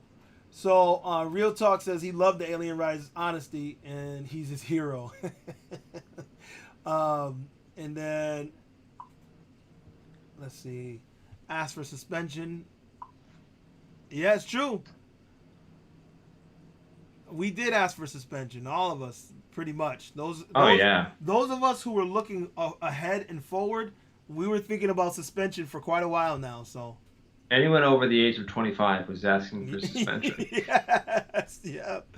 I am absolutely loving this live chat tonight. Okay, Claude, I'm glad you're loving it, buddy. Thanks for jumping in all the way from Indiana. Nice. Yeah, Flat lands out there, huh? yeah. Oh, imagine riding that. Must be. The only place I can think of that might be flatter than Florida. uh, yeah, you're right, Rev Rides. Yeah, he said at least now you got close to 100 towards your Sherman. Appreciate that. It goes in my Sherman. I got to start a Sherman bank, little piggy That's bank. right. Yeah, you could do that for every live stream. Like, hey, here's the bank. You got this much in it. That's it. Level up. The S18 is easy to swap out. Okay, this is the 333 there, the same guy. So the S18 is easy to swap out the shocks. V11 have to wait for warranty to get it fixed, and no one knows how long that would take. S18 looks futuristic. Technically, V11 looks like a normal EUC minus the cool LED lights and no speaker, and looks like every other EUC. He really does not like the V11. well, there's some guys out there who are mad that none of these two EUCs have lights on them. Right, and speakers. There is one place to place that blame. It's on Kuji. Yeah, because he helped design it. He had a strong influence on that portion of these wheels, but at the same token, you can put the blame on him for influencing the amazing headlight on the V11. Yep. So, if you guys are mad at the lack of RGB, go show Kuji your love. Yeah, no, legit, because Kuji has zero interest in speaker or lights. He said it. He has zero interest in that, and I'm sure he pushed that along to them. So, it is. I think he said recently he kind of regrets it a little bit. Yeah. Make ugly wheels. Okay. Hey, the best part is though, if you got RGB on your wheel, every wheel that has RGB, you can turn it off. Yeah. So some guys find it tacky, which is fine, but just turn it off. Yeah. I mean, it's no big deal. You don't like it, you don't like it. Let's see. So let's see. Relax. What is it? Relaxerbation, aka law. Oh, okay. AKA law. V11 totally beats out the S18 if you add 2 tiny blocks of foam to serve as jump pads. Okay, well, jump pads, we haven't even got to the point of pads on them. We're just right now we're just talking about the basic ride, and I still think it's gonna come down to who's like your preference. I don't know if I agree with that though. Like the V11, if you had jump pads on the V11, I still think it's heavier, the V11. Yeah. So, but B, the S18 was really designed. I think Kuji and I both touched on this. You can kind of like pogo stick it up in the air, so you can kind of just sort of like bounce it down to pop yourself out. Like I shot some like little video on my phone, sending it to a buddy of mine, saying, "Look, if you want to pop curbs, if that's your thing, you want to jump up curbs, yep. The S18 that's your wheel, the S18, because you can just sort of use the pads the way they're designed on the side, sort of like lock your legs right in there and just like pogo stick it right up. Yeah. You can't really do that with the V11. Okay. So let's see. Some of the EUCs have better range than EV cars. I mean, I don't know if that's true, because from my understanding, the range on some of the EV cars are like 200 miles, but I'd have to look at specs, but on some of the lower end ones, who knows? Did you want to get the problem? I think is that Asia doesn't listen to their customers. Okay.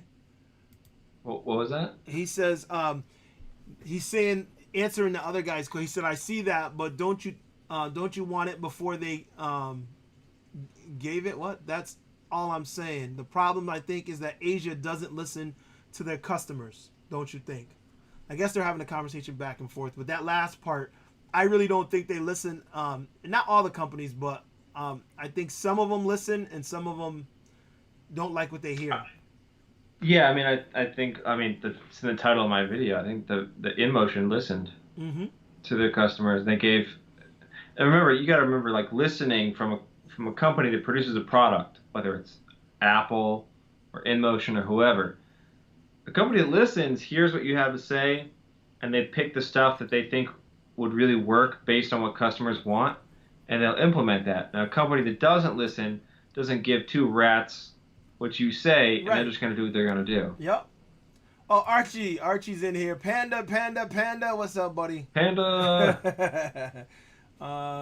Emotion is going to offer lights and Bluetooth as add-ons. Is that so? I hadn't heard that. A speaker would be cool. A speaker would be cool though. I'd probably get the add-on. Yeah, I would too, Moonlight. So, okay, let me talk about that for a second. So on the S18, that's a different topic, but for the V11, if we're talking about that, RGB is one thing. Adding on some kind of external mod is one thing, but like for adding on a speaker to either of those wheels, I have my speaker right here. I know it's like, okay, you got to purchase it and it's not with the wheel, but I have this Bose right here, this little square Bose Micro or whatever it's called. I found on the S18 this rubbery strap this comes with would wrap right around the handle and sit right on top of my wheel and point it straight up at me.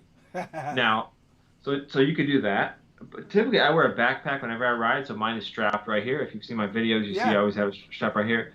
And the same for the V11. You've got that nice little handle there. You could even like attach it down inside, sort of like the saddle area. So you kind of do have some options to add. What I would say is probably a better for like I think it's like $100 for $100 than they're gonna add. Yeah, you can get a Bose speaker. Like forget that trash that they're gonna install inside for you. Well, so let's see a couple of things. Number one, Rev Rides is saying, he said, I couldn't go without having speakers on a wheel, not only for music, but its added safety can inform others that you're coming and you can use the AVAS on the EUC World app. You're right about that. The AVAS system, I don't have the EUC World. I'm an iPhone guy, but I know about that, and that would be great. But what EVX is saying about speakers, that does the same. If you have your music on, and that's why another reason why I play music through my Monster or in my external speaker if I'm riding something different, but it's because I want people to know I'm coming. You're right. You're absolutely right about that. However, another speaker can do that. It doesn't have to be one through the wheel. Because honestly, the only wheel speaker that I really like is the Monster one. The 16X was decent, but the Monster speaker is the only one that I'm like, okay, now we're talking. It's probably the same second-gen Nicola speaker, if I had to guess. Probably. Or the one they put in the MS Pro. Yeah. Before, I was clipping this on my backpack. That's like the MPS crew's got like 9 of those on all of them. And then everybody can link up. Yeah. Okay, Archie's saying something about the suspension. He said the issue that these shocks, they don't do well in the frontal impact, but only on bumps up and down. What do you think about that? What does he mean by frontal impact versus bumps up and down? Okay, like you were saying, you could bunny hop with the other one, but the V11 doesn't do it, so the V11 would have to hit it from the front. I think that's what he's saying, like hit a curb. If you hit a big curb head on, do they handle that well, or is it only the bumps underneath, like on road? Okay, so 2 things on that. One, not popular. Archie, it's not going to be a savior. This is not suspension Jesus here. So if that's what you were hoping for, it's not going to be that. You still have to ride like you're flying a plane. You know, you still have to be attentive. You still have to look out for stuff.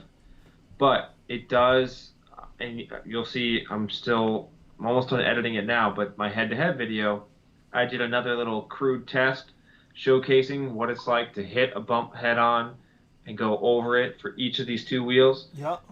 You'll see, and when you watch that video, watch my body. You're going to be tempted to watch the wheel. I think that's something that I feel like we're all falling into, is we're watching how the wheels handle. It's actually about watch my upper body when I smack into these bumps. That's how you'll know how it's handling, because that's what you're going to feel. Right. But it does handle an impact on the V11, and especially even more on the S18. So my stupid little water test, my initial D videos, prove that they work. Like it's not just a gimmick. But I think they do okay for that frontal impact, but it's not going to be enough to sort of like make it, I think what some people expected was like, if this was the bump and you're going to go towards it, they expected it to be so much so that like the wheel hit it and you kept moving flat and you didn't pop up at all, Right. but the wheel moved underneath you and did all the work. Doesn't happen in a car. It's not going to happen here. No. No. So you're still going to feel a little bit of impact, but it's greatly softens the blow. So Archie, he's saying that it's not everything, but it's a lot. That's what I'm hearing. So I'm good with that. Yeah, I mean, it's hard for people to recognize this because almost none of you have ridden this yet. So I'm trying my best, and that's why I was excited to do this. So keep asking more detailed questions here. Like I want to be able to disseminate to you what it feels like to ride each of these wheels. So a lot of people are saying, kudos, whatever. They're the speaker thing. A lot of people are saying yes to the speaker thing, but then I do have one person that says I can't understand people using their music loud. I'm gonna put him up here. Tony Mandan. I can't understand people using their music loud on speakers. Not everybody have the same taste of music, especially on nature where people seek silence. They invented the Walkman in the 80s. Okay, I had to put you up and talk about this because I do understand what you're saying, and I agree that some people don't want to hear your music. But most people that are listening to that music are only listening to it momentarily because I'm zipping by them. So I don't care what they hear, what they're looking for. As far as the nature thing, I do sometimes feel like, oh wow, it's so beautiful out here. I don't want to disturb. However, I like having people see me or hear me coming. I like people going, oh shoot, hey, as opposed to when I zip by somebody, and they go, what the hell was that? And they're like scared and surprised. So I think it's better to have it than it is to not. Maybe we don't have to go as hardcore as we do, because I know some EUC groups are like blaring and loud, and then we got the lights with Archie, and so it may be more than some people can handle, but I think they're necessary. That's just me. Speakers, I think, are definitely necessary, whether it's in the wheel or on your backpack. Yeah, I mean, look, the place that we see that sort of argument not talked about but seen the most might be in New York, where if you ride up to HQ, as we call it, you ride by, there's a bunch of people and there's stupid music that I don't like when they ride up, but I know why they're playing it. Yep. It's twofold. It's to be seen, to be heard, and also they're jamming out. But like we got a rule that like it's like the Maverick and Goose rule. Like what's that movie with Tom Cruise? Top Gun. Top Gun. It's the Top Gun rule. Like once you do your flyby by like the tower, you got to turn that junk off. Like once you're here at HQ, turn it off, okay? Okay. So EUC Rider said good night, great stream. He had to bounce. If you gone already, thanks for stopping in, buddy. If we missed you, and again, Daniel Rivera with a super chat. Appreciate it. No lights or speaker on Sherman. You want lights? Go to a rave. Hey, the good thing, Daniel, is we can add lights and sounds to anything. So no worries. We can make it happen. That's true. Yes, I have a King Song 16X and looking forward to getting the outrageous, cool looking S18. Okay, this is the singer. He is all over that. He's loving that. We know you're getting the S18 because it seems like the V11 is not for you, man. I'm feeling the hate coming from you over here. Let's see. Monster speaker is insanely loud. MSP isn't as loud, but more full sounding. Yeah, but I don't like I didn't care for the MSP speaker. Not that I didn't care for it. I didn't like it better. After riding, and also it's on the side. Yeah, it's right. Like, that's the thing. I didn't feel it. Like the monster speaker, I'm like, whoo, I feel that. We were on the group ride we just did here in Springfield. And I apologize, guys. I meant to be doing those videos. Those are gonna take a back seat because I got a couple other videos to make first. But we went to a pavilion and we all sat in a pavilion. We were riding through a park here in Springfield, and it was pitch black. And we're rolling through the park with the lights and the music, and we were jamming. And then we get to the pavilion, and we're all sitting in the little pavilion. And while we're there, we're like listening to stuff, and we're playing all the sounds that you can play on your wheel and stuff. And I played a couple of those, the air horn, the siren, and it was like so loud. It rumbles. It was like, "Wah, wah." I was like, oh my God. Like, I knew it was loud anyway, but when you're like in a little enclosed space, it's even louder. And I truly appreciate the speaker on the Monster. And I wish every wheel had a speaker like that. But that's just me. So, Erwin, do you have another question about the S18 or the V11 that's something a little more specific or granular that you think Okay. maybe you were curious about? Oh yeah, definitely. What? Well, you've already kind of answered what I was gonna ask you, because I really was gonna, not technical or whatever. I was gonna get blatant and ask you. I asked you S18 or V11, but then you already answered it in your video. And here, V11 or Sherman, you would definitely get the Sherman if you had a choice, because that's more your speed, and speed being the optimal word. Yeah. So that really was what I wanted to know, because I was battling back and forth, and you've kind of already answered it. But the whole negative chamber and positive chamber in the suspension of the S18, do you find like if I was to get the V11, knowing that that's the disadvantage, it doesn't have the negative and positive chambers or whatever, do you feel like later on I'd be like, man, I wish I had, the other suspension? Or do you feel that this suspension is good enough that it's going to make you feel like it's a good add-on and you're going to feel like money well spent? I think it's good enough, especially if you don't ever ride the S18. Right. Don't ruin yourself. Don't ever ride it. No, I mean, like I said, like that wheel is the whole package. Like if tomorrow in mass a bunch of guys had S18 and V11s, yeah, and you went and tried them both, you would immediately feel the physical difference between the two, not just suspension wise, but how they ride, how they handle. Right. And it's not to be glossed over. It'll be coming out in my video next week, but I tried hard to break the V11 motor because it was very smooth and I thought the braking power was kind of really great. And I was like, let me crank on this thing. I'm going to hit top speed. I saw that. And I'm gonna crank on the V11, see how it feels. I did crazier tests than what showed up in video. Okay. At least in that video, at least. And then I did the same thing with the S18. And the S18, when I was at top speed and then cranked it, when I got to the bottom sort of 30% of me slowing down, you could hear it like the magnets churning like a bad gear shift. Wow, really? On the S18? But that's typical of most unicycles. You'll experience that even on my Nikola. Yeah. If you're really, it's like grinding. Yeah. I did not feel that on the V11 at all. Okay. Well, that's great to hear. That's for sure. Butter smooth. It's butter smooth. That's what it sounds like. Now, again, I don't weigh as much as you. No slight. Yep. True. Like, so maybe it'll be different for someone who weighs more than I do. But for what it's worth, like at 175, I didn't feel and again, it was also equally as quick. Like my Nikola, I gotta really try hard to stop quickly. Yeah. I mean, not as bad as like I think maybe the MSX or something, but yeah, on the V11, I feel like it was almost equal and opposite. To me pushing super fast, it stopped very fast. Okay.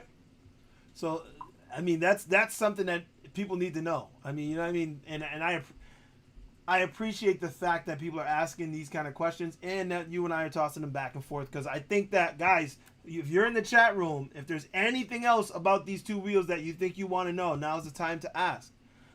Two Slice, I don't know if you're talking to me or about me, but he said King Song and Emotion need to send you wheels.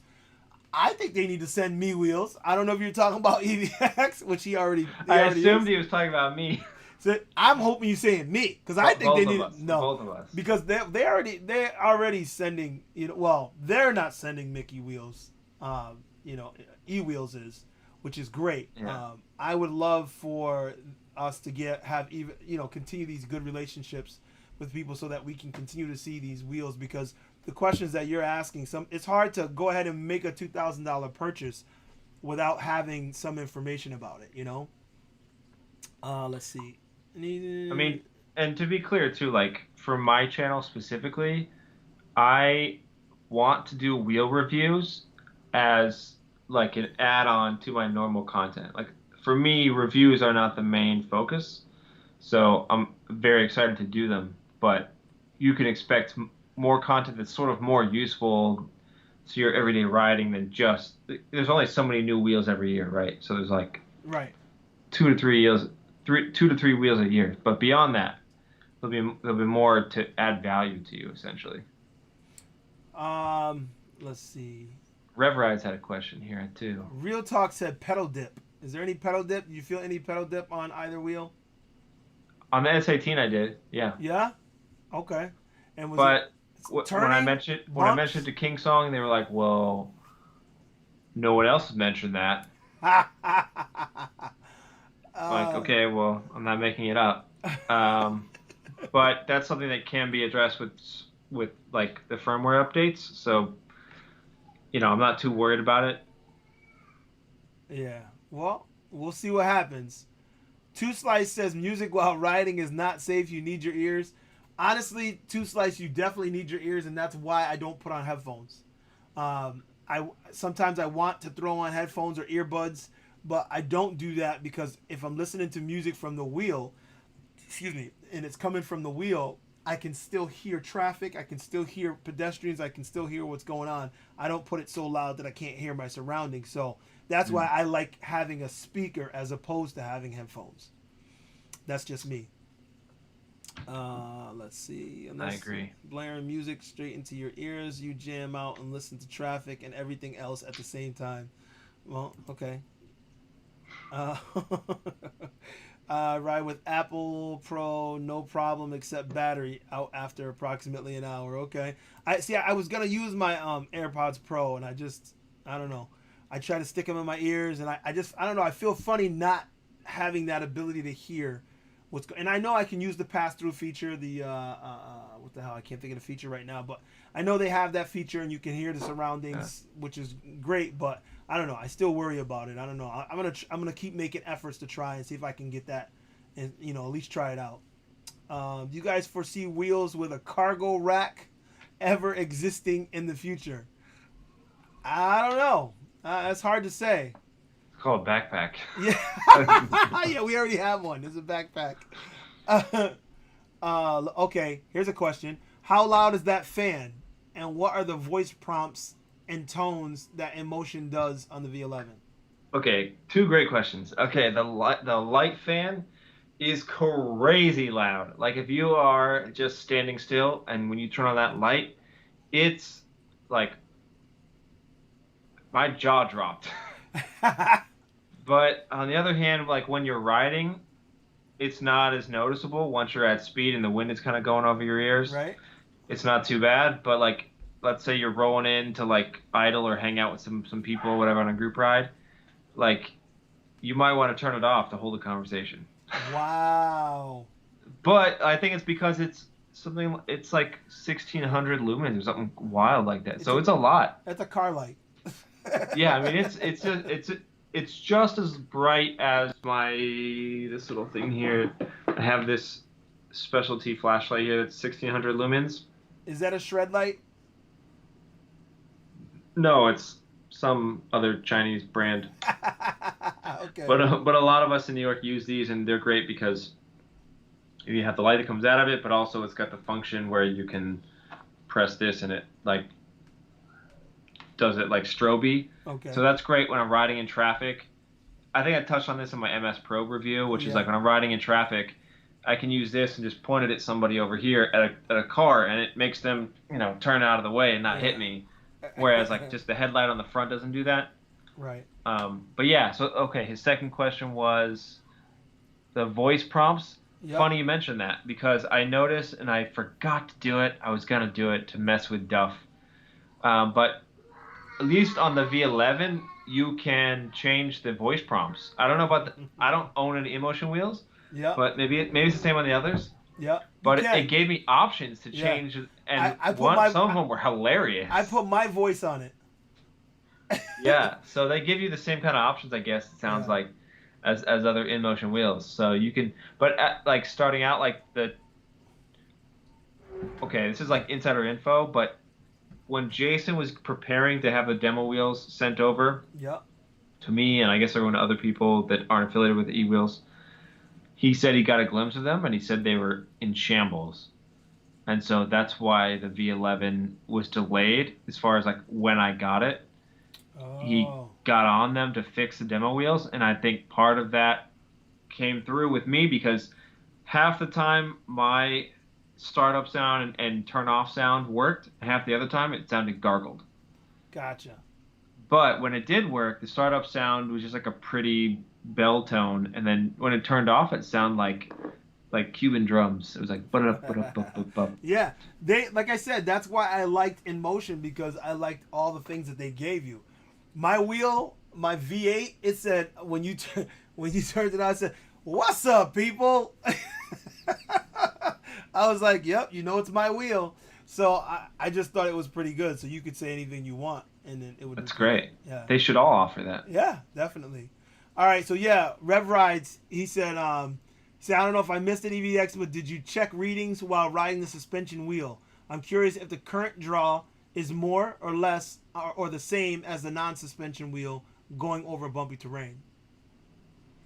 Right. So the unfortunate thing about these pre-production wheels, which we should all pressure these companies to do better at in the future, is their pre-production. So both companies didn't have an app that appropriately worked with these wheels.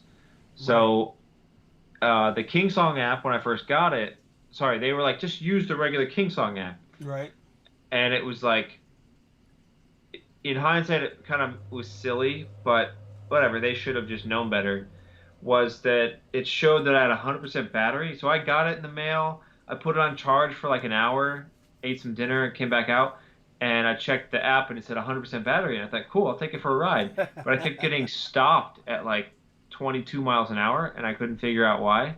So when I had a big phone call. I had a meeting with all the guys at Kingsong. It was like, late at night, so it's like early morning there. It was like impromptu. I was now on the phone with all the heads of Kingsong. And I was like, okay, I guess this is happening. And they wanted to know all the things I was experiencing, and one of them was I was like, I'm getting capped out of top speed. And then finally, at the end of like going through all these things, they were like, oh, did you charge it? Maybe it's just low battery. And I was like, yeah, charged it. It said 100%. And they were like, yeah, but check the volts, you idiot. And I was like, okay. And the volts surely were lower. It was not fully charged. But anyways, but all that to say that the app is not completely working. So I was not able to monitor it on either wheel appropriately. More specifically, the InMotion one, it's not new. When I got the V8F, I experienced the same thing. But basically, they don't allow the typical app to access the sort of pre-production wheels until they're in full production. So they had to send me a specific, like, sort of temporary app to sort of monitor things. But long-winded way of saying, no, I didn't monitor it to give you an exact answer. But I can tell you, if any of you go by feel and are experienced riders, so maybe XREV rides are, it didn't feel like I was drawing more power, if that helps you. Okay, so he can't give a specific answer, but he didn't feel like it was.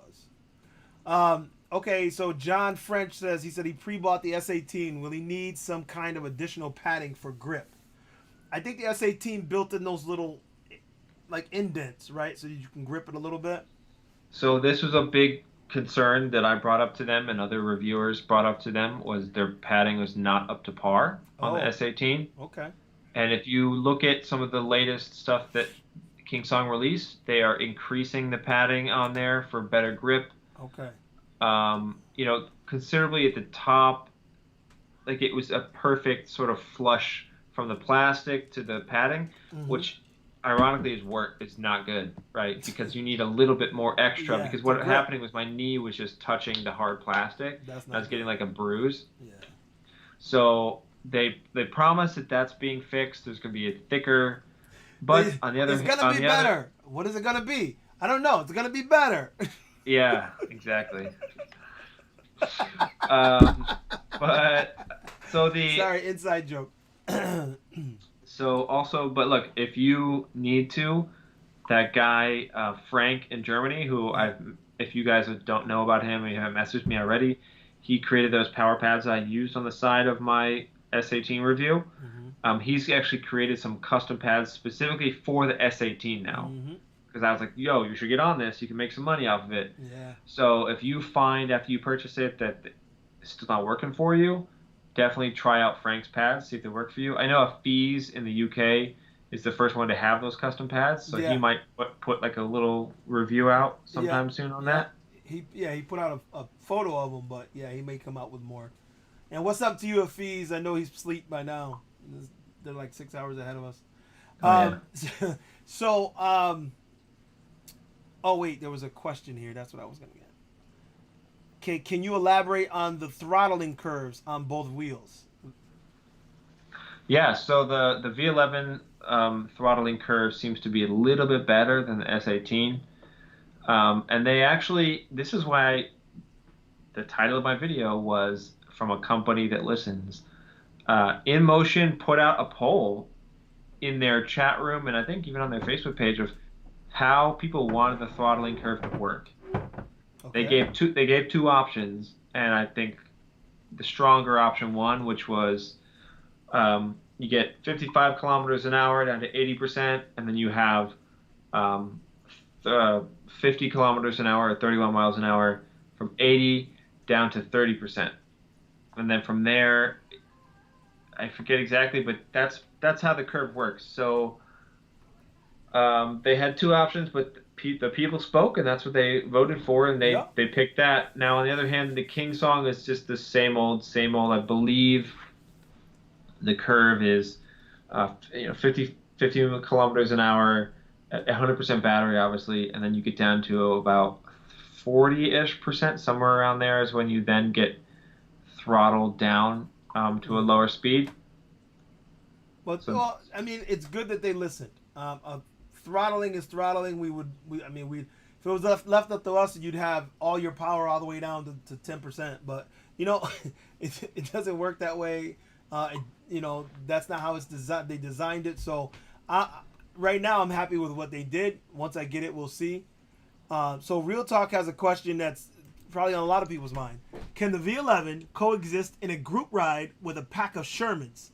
Since that seems to be that's his fear because the Sherman seems to be the choice of group riders. no. Okay, but think about this. You say It depends on how the group is, I guess. yes. You're thinking about okay. If you're in a group of VT and EVX, then maybe you're not gonna. Who's catch the up. dominant? So, for example, in New York, there's a guy, John Angel, who's been doing a lot of rides, and he's sort of been making a distinction between this is a ride and this is a cruise, right? And so Right. on a ride, we go fast. Right. On a cruise, it's the slow people. So on the cruise, a lot of the 16X King Song slow riders show up. But on a ride, like the Gotway guys show up. So if his question is, so my question to him is like, if the majority of the people who show up are on the V11, then that one or two guys on the Sherman are gonna feel like they're out in the cold that far up front. Gotcha. So it depends on the pack. Yeah, but in general, like if it's one for one, like no, it's like a no-brainer. Like the V11's not fast enough to keep up. No. Okay. But faster than the S18 by a margin. Yeah, for 20% of your top end. Right. Yeah. So at the beginning of the ride. Okay, so this guy he's answering a little bit of what we said. He said no V11 hate, just interested in longevity and ease of replacement so I can carry on riding, that's all. I'm an InMotion fan, but I do hate Gotway. They make the ugliest and cheapest looking trash. Okay, you had to get some hate in there somewhere, I guess. I don't know. All the hate the V11 is like leaking out of you. Moonlad said it's leaking out of his pores, the hate for the V11. Yeah. Oh, I felt it. Maybe I'm wrong, but I did feel it. Let's see.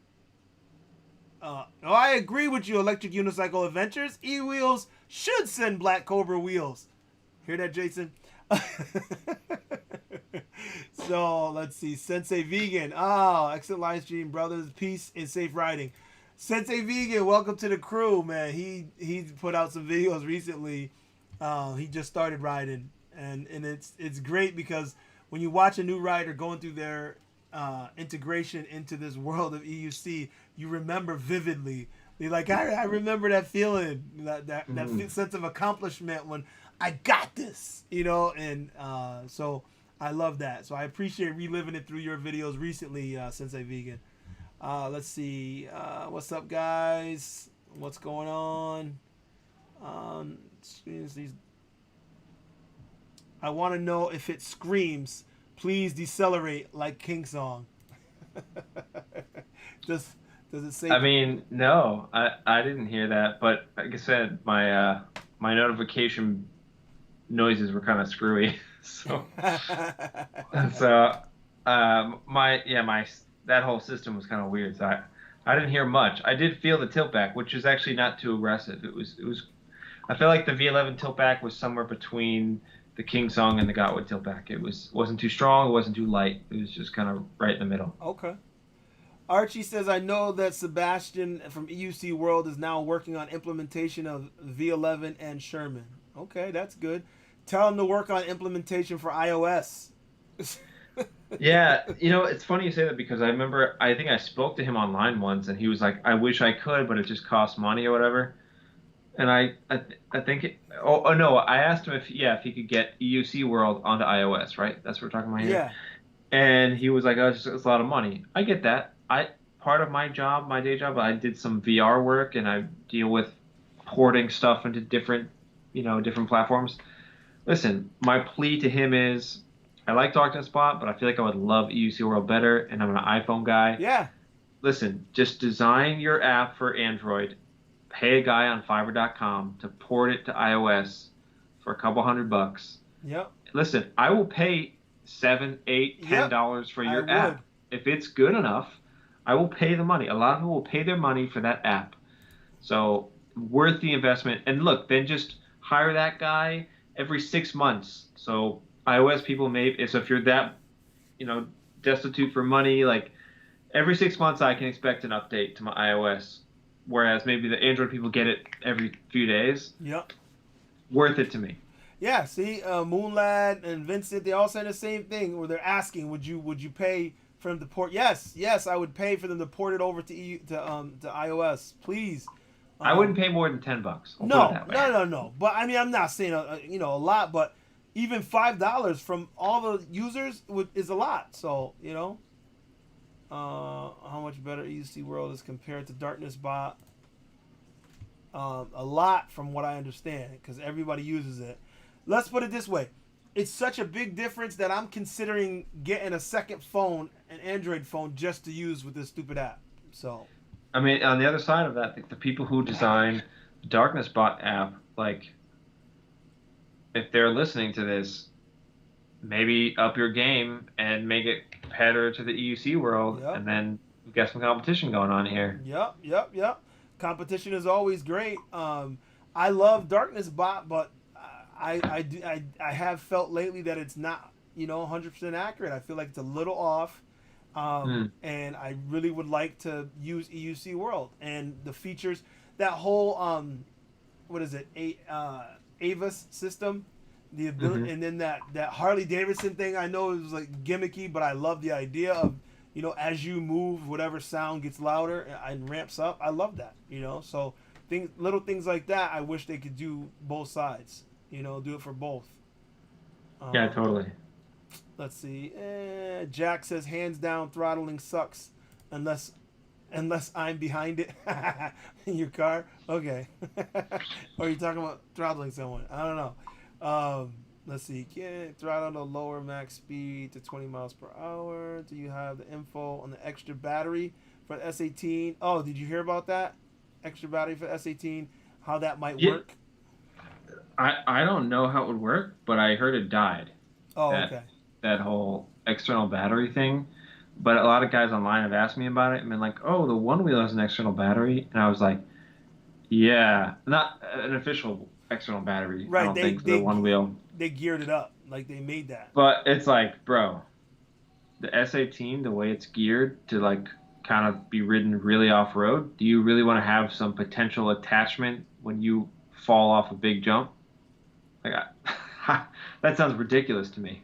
Yeah, it does. Okay, a couple of questions. Rev Rides, he is asking, between the two suspension wheels, which seems better for serviceability and repair?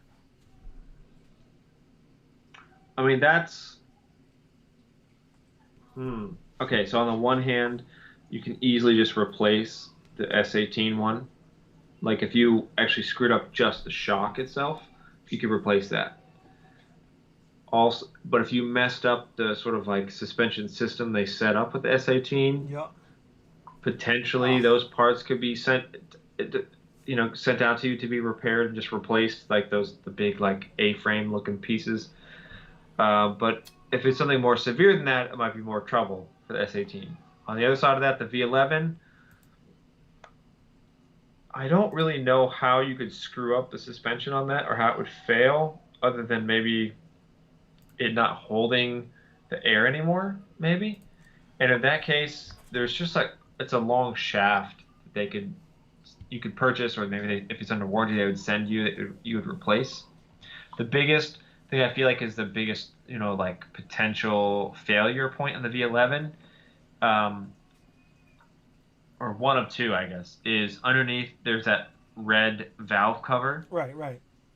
That's like thin aluminum. So if you were jumping off something or you hit a rock while you're off road and it dented it the right way, you might get it stuck, so you couldn't take it off and put more air in if you needed to. So that's potential. The other is because it's the whole sort of saddle, which is actually two pieces on the V11. Yep. It's held on by 2 bolts on the side and then 2 screws up top. So there's 8 total points of contact. Potentially that could be a blessing or a curse.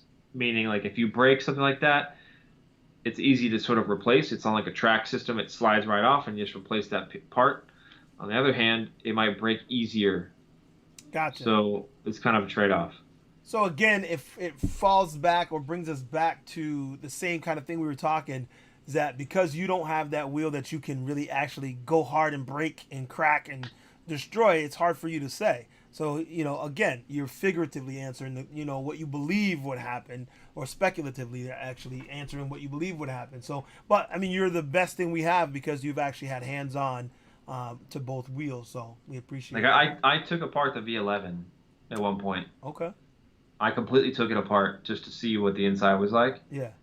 And I can tell you the batteries are the most well-insulated batteries you've ever seen. Great. That's great. The control board concerns me for water. Yeah, you were saying about the way it's mounted and the protection of it. Because there's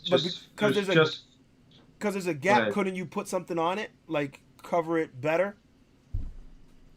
I think if anything, the points that scare me are the side points where the two turtle shells touch. Yeah. And the screw holes where there's only 4 screws that keep the 2 shells together of that. So those, if you can address those with your own kind of mod, yeah, I think I'd feel much better about it for sure. But interestingly enough, their control board is in 2 pieces. That's how it's so small. Okay. So we're used to like a typical big control board. Theirs, they cut it in half and they're one on top of each other. Like nice. This. Look. So it's kind of interesting. Whatever works, right? Yeah. So I've seen that firsthand, and I'm down for it, but I feel like there's a potential for rain damage there.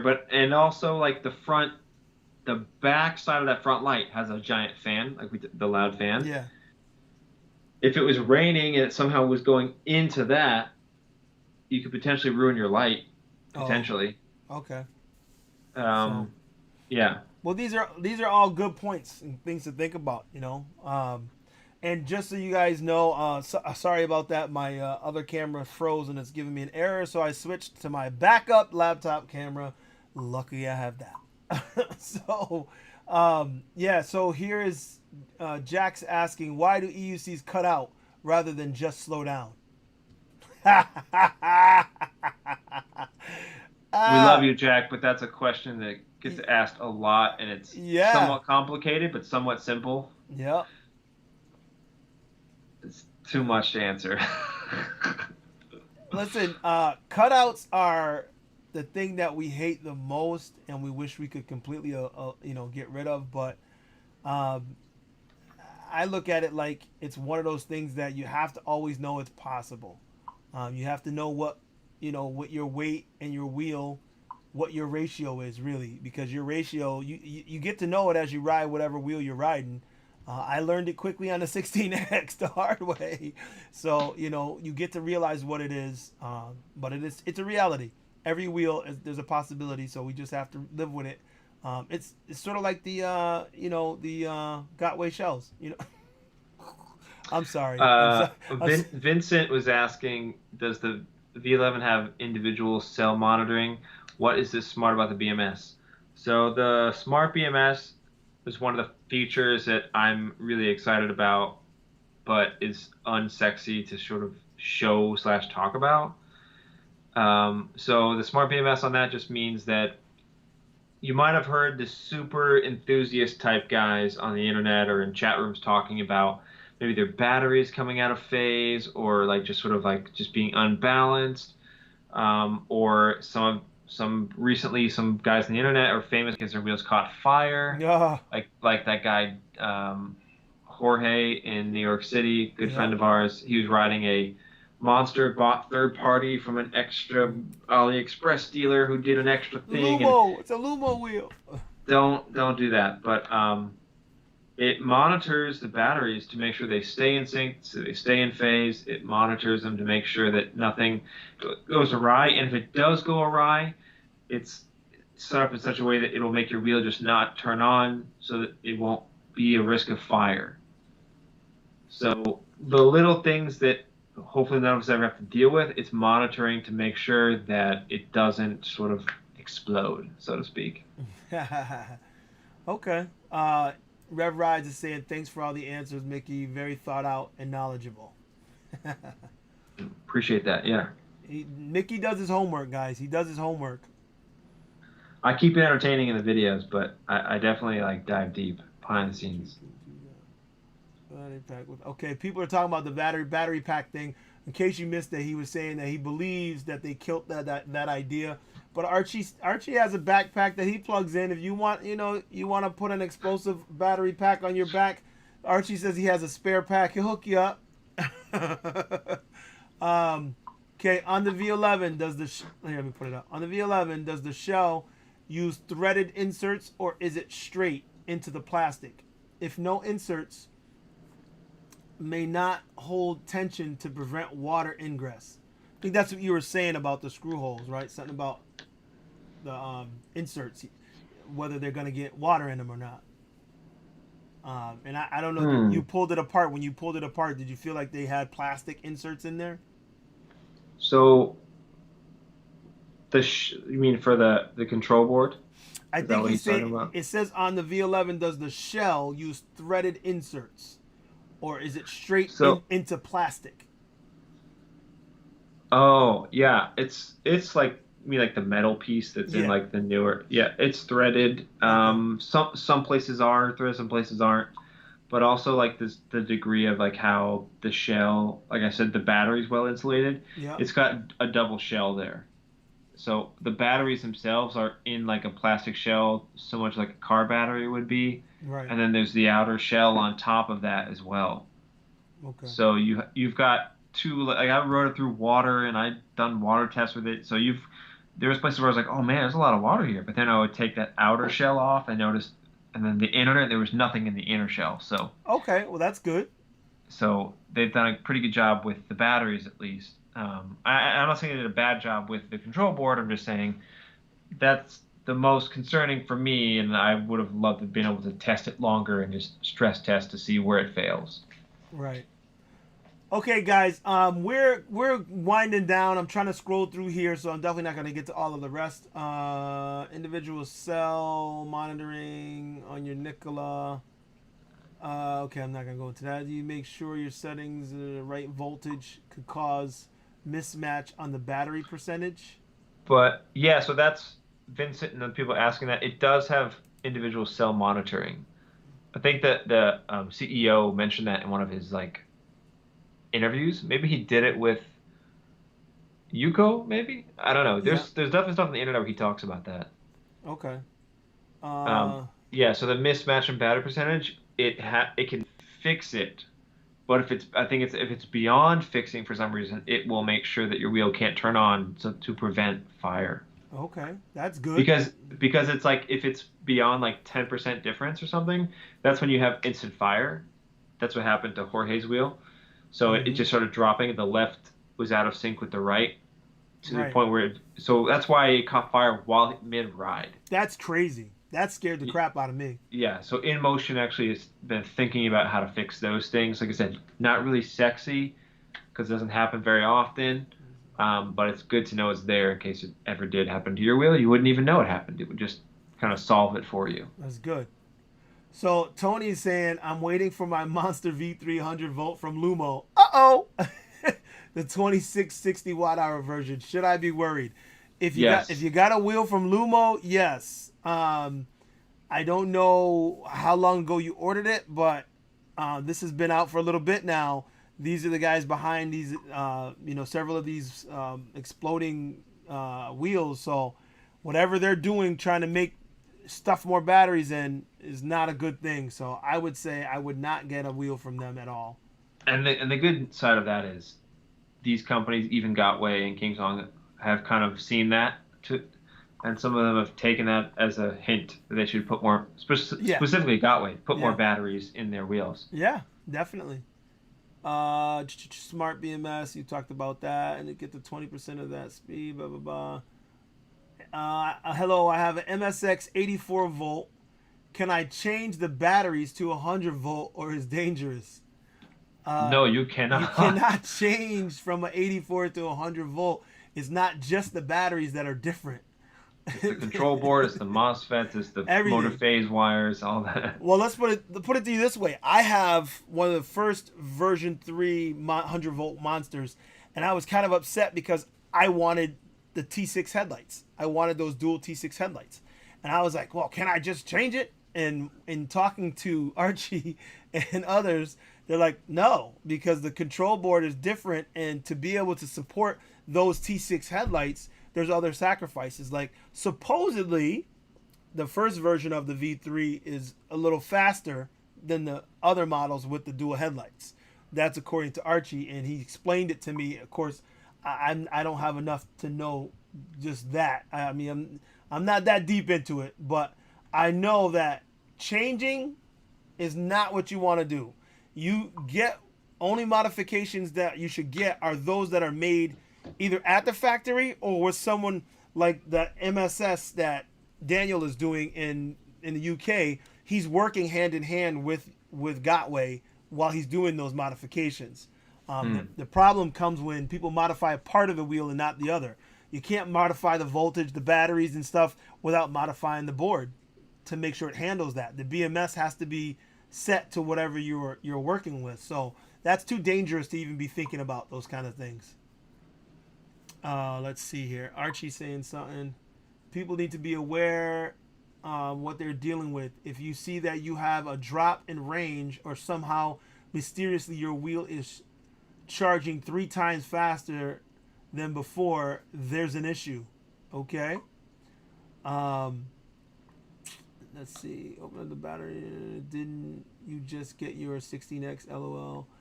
Oh, And then Archie's also saying it's either chargeable or cables from from what? From child support to BMS, or the BMS or the batteries, and you have to eliminate each to make sure that this is all good. My monster is Lumo. Okay. Kind of confusing there, Archie. I'm not sure what you're saying, but you're saying you got yours from Lumo, so I guess it depends on what you get. I don't know. Sunglass Shack was asking what battery size the V11 had. It had 1500 watt hours, so 1554 would be indicative of the 18650 batteries. The V11 has the 21700 batteries in it. Okay. So they're more of like usually more on par with like an even number sometimes, like just or like a round number, I should say. Yeah. Like Um, I think the Nikola with the 21700s is less. It was like 1800 watt hours instead of 1845 or right. something. I'm liking the bigger, that they're putting more into these wheels. Let me see. Oh, it just popped. I just had something. Okay, James Bannister, welcome. He says, "What's up, guys? Appreciate the live streams, good vibes, and info." Well, we appreciate you saying so, James. Thanks for stopping by. Troy Phoenix is saying, "What's up from the UK?" What's up, Troy? Let's see. Is the beast under the? Okay, electric unicycle sliders and gliders. Yeah, I agree. 16X is a beast under 31 miles per hour. Yeah. That's you said it exactly right. You gotta put that cap. In Australia, we are limited to 25 kilometers, so 16X just the beast most common wheel in our group rides. Oh, okay, well if you're limited, then I understand that. You can only ride what you can ride. Okay, But so look, take a page out of the American book. Just do whatever you want. Doesn't matter if it hurts other people. Hashtag mask up. Okay. Okay, so Archie's saying you can change the control board, you can change the batteries, and you can have to change the port and charger. And yes, it's possible, but it's worth it to probably pay for a new wheel, same motors. Yeah. So I'm still a guy like Archie. He can make changes that he knows are viable changes, but for most of us who are not into that type of thing that deeply, I would definitely say don't try making modifications to your wheels that you're unsure of. It's just too dangerous. We see the results of that. Let me see. Next week, you should try and get Mike from. Yeah, I've already talked to Mike, and he is going to be on the show. From Is There Any Food? I think they're in Sweden. I think, right?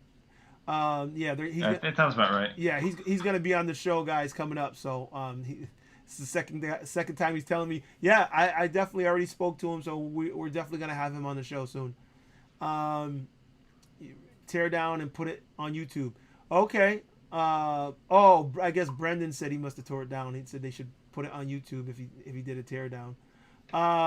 Please assure me that my 16X is safe from battery fires. We can't assure you of anything. You're riding a battery. It is what it is, but we can tell you that I haven't had anyone have any issue with 16Xs that I know of with fires and stuff like that. But any wheel, I mean, these things have dangerous components in them, so you just have to be careful with what you have, and treat it carefully and be safe. And if it gets wet on the inside, don't charge it. Yeah, water is kind of the enemy, and everyone should know that. Yeah. Okay, Archie, a couple more from you, and then we're going to have to wrap it up. Let's see. Archie says, but if you know what you are doing, you can monitor whether or not your system is healthy. Right. The problem is most of us don't know exactly, Archie. We're just guessing. Rev Rides was asking, they heard the King song inflates their speed numbers. You know if that's true? Yes, completely true. Yeah. So technically 31 miles an hour on a King song is really 29. Yep. So yeah, I heard that before too. I was in the dark, I was in denial about that for the longest time until I tested it, and I was very mad. Okay, so Brendan says that you're riding a very volatile fire stick. Mobile, not just the riding is unsafe. Yeah, we got to be careful. All right, so I'm going to wrap it up. We're at 2 minutes and 32. And actually, I didn't watch the count on everyone, but what I did see was 57 was the highest. I did not see a 60. So I guess we are going to have to hold off. Plus, we're at the end now, and I don't think I want to do a contest at this point. But what I will say is EVX was willing to do that. Would you be willing to jump on another stream and be able to do that going forward? Oh yeah, for Okay. sure. So EVX, I'm still gonna have, sticker giveaways and probably some other things at some point or other. And so EVX is gonna jump back on, and we were looking for 60. We didn't reach that 60 number today. Maybe next time we'll reach that 60 number, and then we'll go forward with what we were talking about. But definitely, it's in the works. And as always, guys, if you guys are looking to grab any EVX merch, you go on his channel, in any of his videos. I'm sure you can see the links below. If you're looking to get Wheel Life merch, just look at the links below this video. Once I upload it to YouTube, I'll put all the stuff in the comments so you guys will be able to grab any gear you want. And the face masks, I can't wait to rock those. I got new face masks. They're black with the Wheel Life emblem on the front of them. So I'll be rocking that while I'm riding too. And I'm just gonna get one with your face, your lips, your cheeks, and then I'll wear that around. you can also get one. Besides the Wheel Life, I also have the ThaBlackCobra store. You can also get my symbol if you want. I'm getting a couple more shirts because I love this green, but I want it with the Wheel Life on it. That's on the way too. All right, so Mickey, before we wrap up, before we leave, do you feel like you were able to get out there some of the information that you wanted to? Yeah, I think so. I think. Okay. And if anybody has any more questions, like I generally will answer them on my Instagrams, like DM me on Instagram and I'll answer those questions. Like I said, I have to kind of pick and choose what I think is going to make engaging content for a wheel review video. So I kind of have to leave some things out, just because there are people every week who I could name off who are like, well, I sincerely hope in your next review video you cover this, this, and you're like, bro, it's not gonna happen. It's not gonna happen. Yeah. But if it's something you're genuinely curious about and you really want to know because you're trying to make an informed decision on a purchase, I will happily answer those questions in a DM. And I feel the same way, guys. Honestly, anything that I've written or anything that I have information about, I wholeheartedly feel that it's my purpose here to give information. That's why I do this, period, because I love this type of thing, and any information I get, I want to pass along. So when people send those kind of comments, hey, you didn't cover this, hey, you didn't cover that, you're like, I could cover everything, but it would be an hour-long video, and it would not be as engaging. And like Mickey said, we're trying to be engaging on top and entertaining on top of giving you the information that you want. And that's why I love his videos so much, because yes, the videos that he's giving us are entertaining, but they're also informative, and they give me some visuals that I don't get anywhere else. So the videos cover a lot, and that's what we're trying to do. And it's hard to do that and try and wrap it all up and put it in a capsule and make it a certain length of time. You can't. So, honestly, guys, just ask questions if you're curious. But when you say you should have put this, you should have did that, it's kind of tough. It really is. I did the hill climb thing with the MSP because I kept getting, you didn't do a hill climb test. Why didn't you do a hill climb test? Like, wrong way does hill climb test. What? I'm like, I'm sorry. I feel bad, but it is. But that's what's unique, right? Because some guys can do things and appeal to them more. Like Marty will do a giant overheat hill test on a wheel, and he actually enjoys that, right? Where that's not something you'll ever see me do, or you'll never see me do like a range test. If you want to know the range, I make it simple. I put a graphic up. You go, here's the range, guys. And I try to put, I think in my V11 video, here's the realistic range of what you're going to get out of this wheel, not the sticker range that they put on the website. Right, you know? Right. The real. Yeah. All right, guys, we are going to wrap it up. Thanks again to everybody that came out to be with us today, who jumped in the chat room. And really, a super big thank you to everybody who did super chats for me today. I really appreciate it. This was my first time being able to do it. And Mickey, thank you for bringing it up, because that was top of my list, and then I completely forgot. So you brought it back to the forefront of my mind. So I really appreciate you, brother. And keep doing what you're doing, because, we all live for that next EVX premiere. So, I will ask for one thing. Don't push your premieres out so far.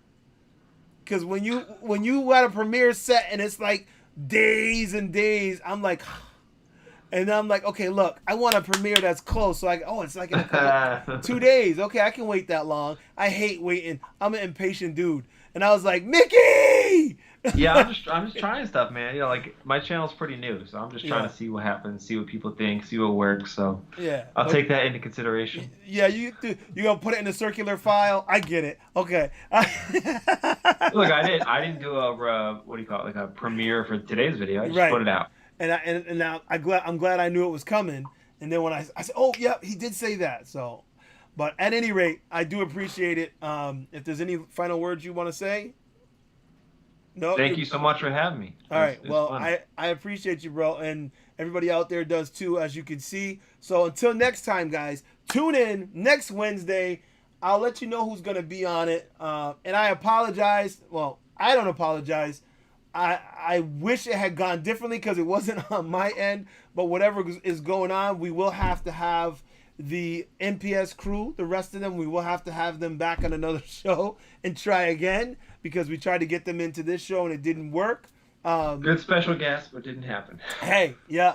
But listen, you know who they were because those of you who were watching saw them pop in and pop out and then pop in and then pop out. So at any rate, we'll figure that all out and we'll get it going forward. And I'll see you guys in the next one. Till next time, peace.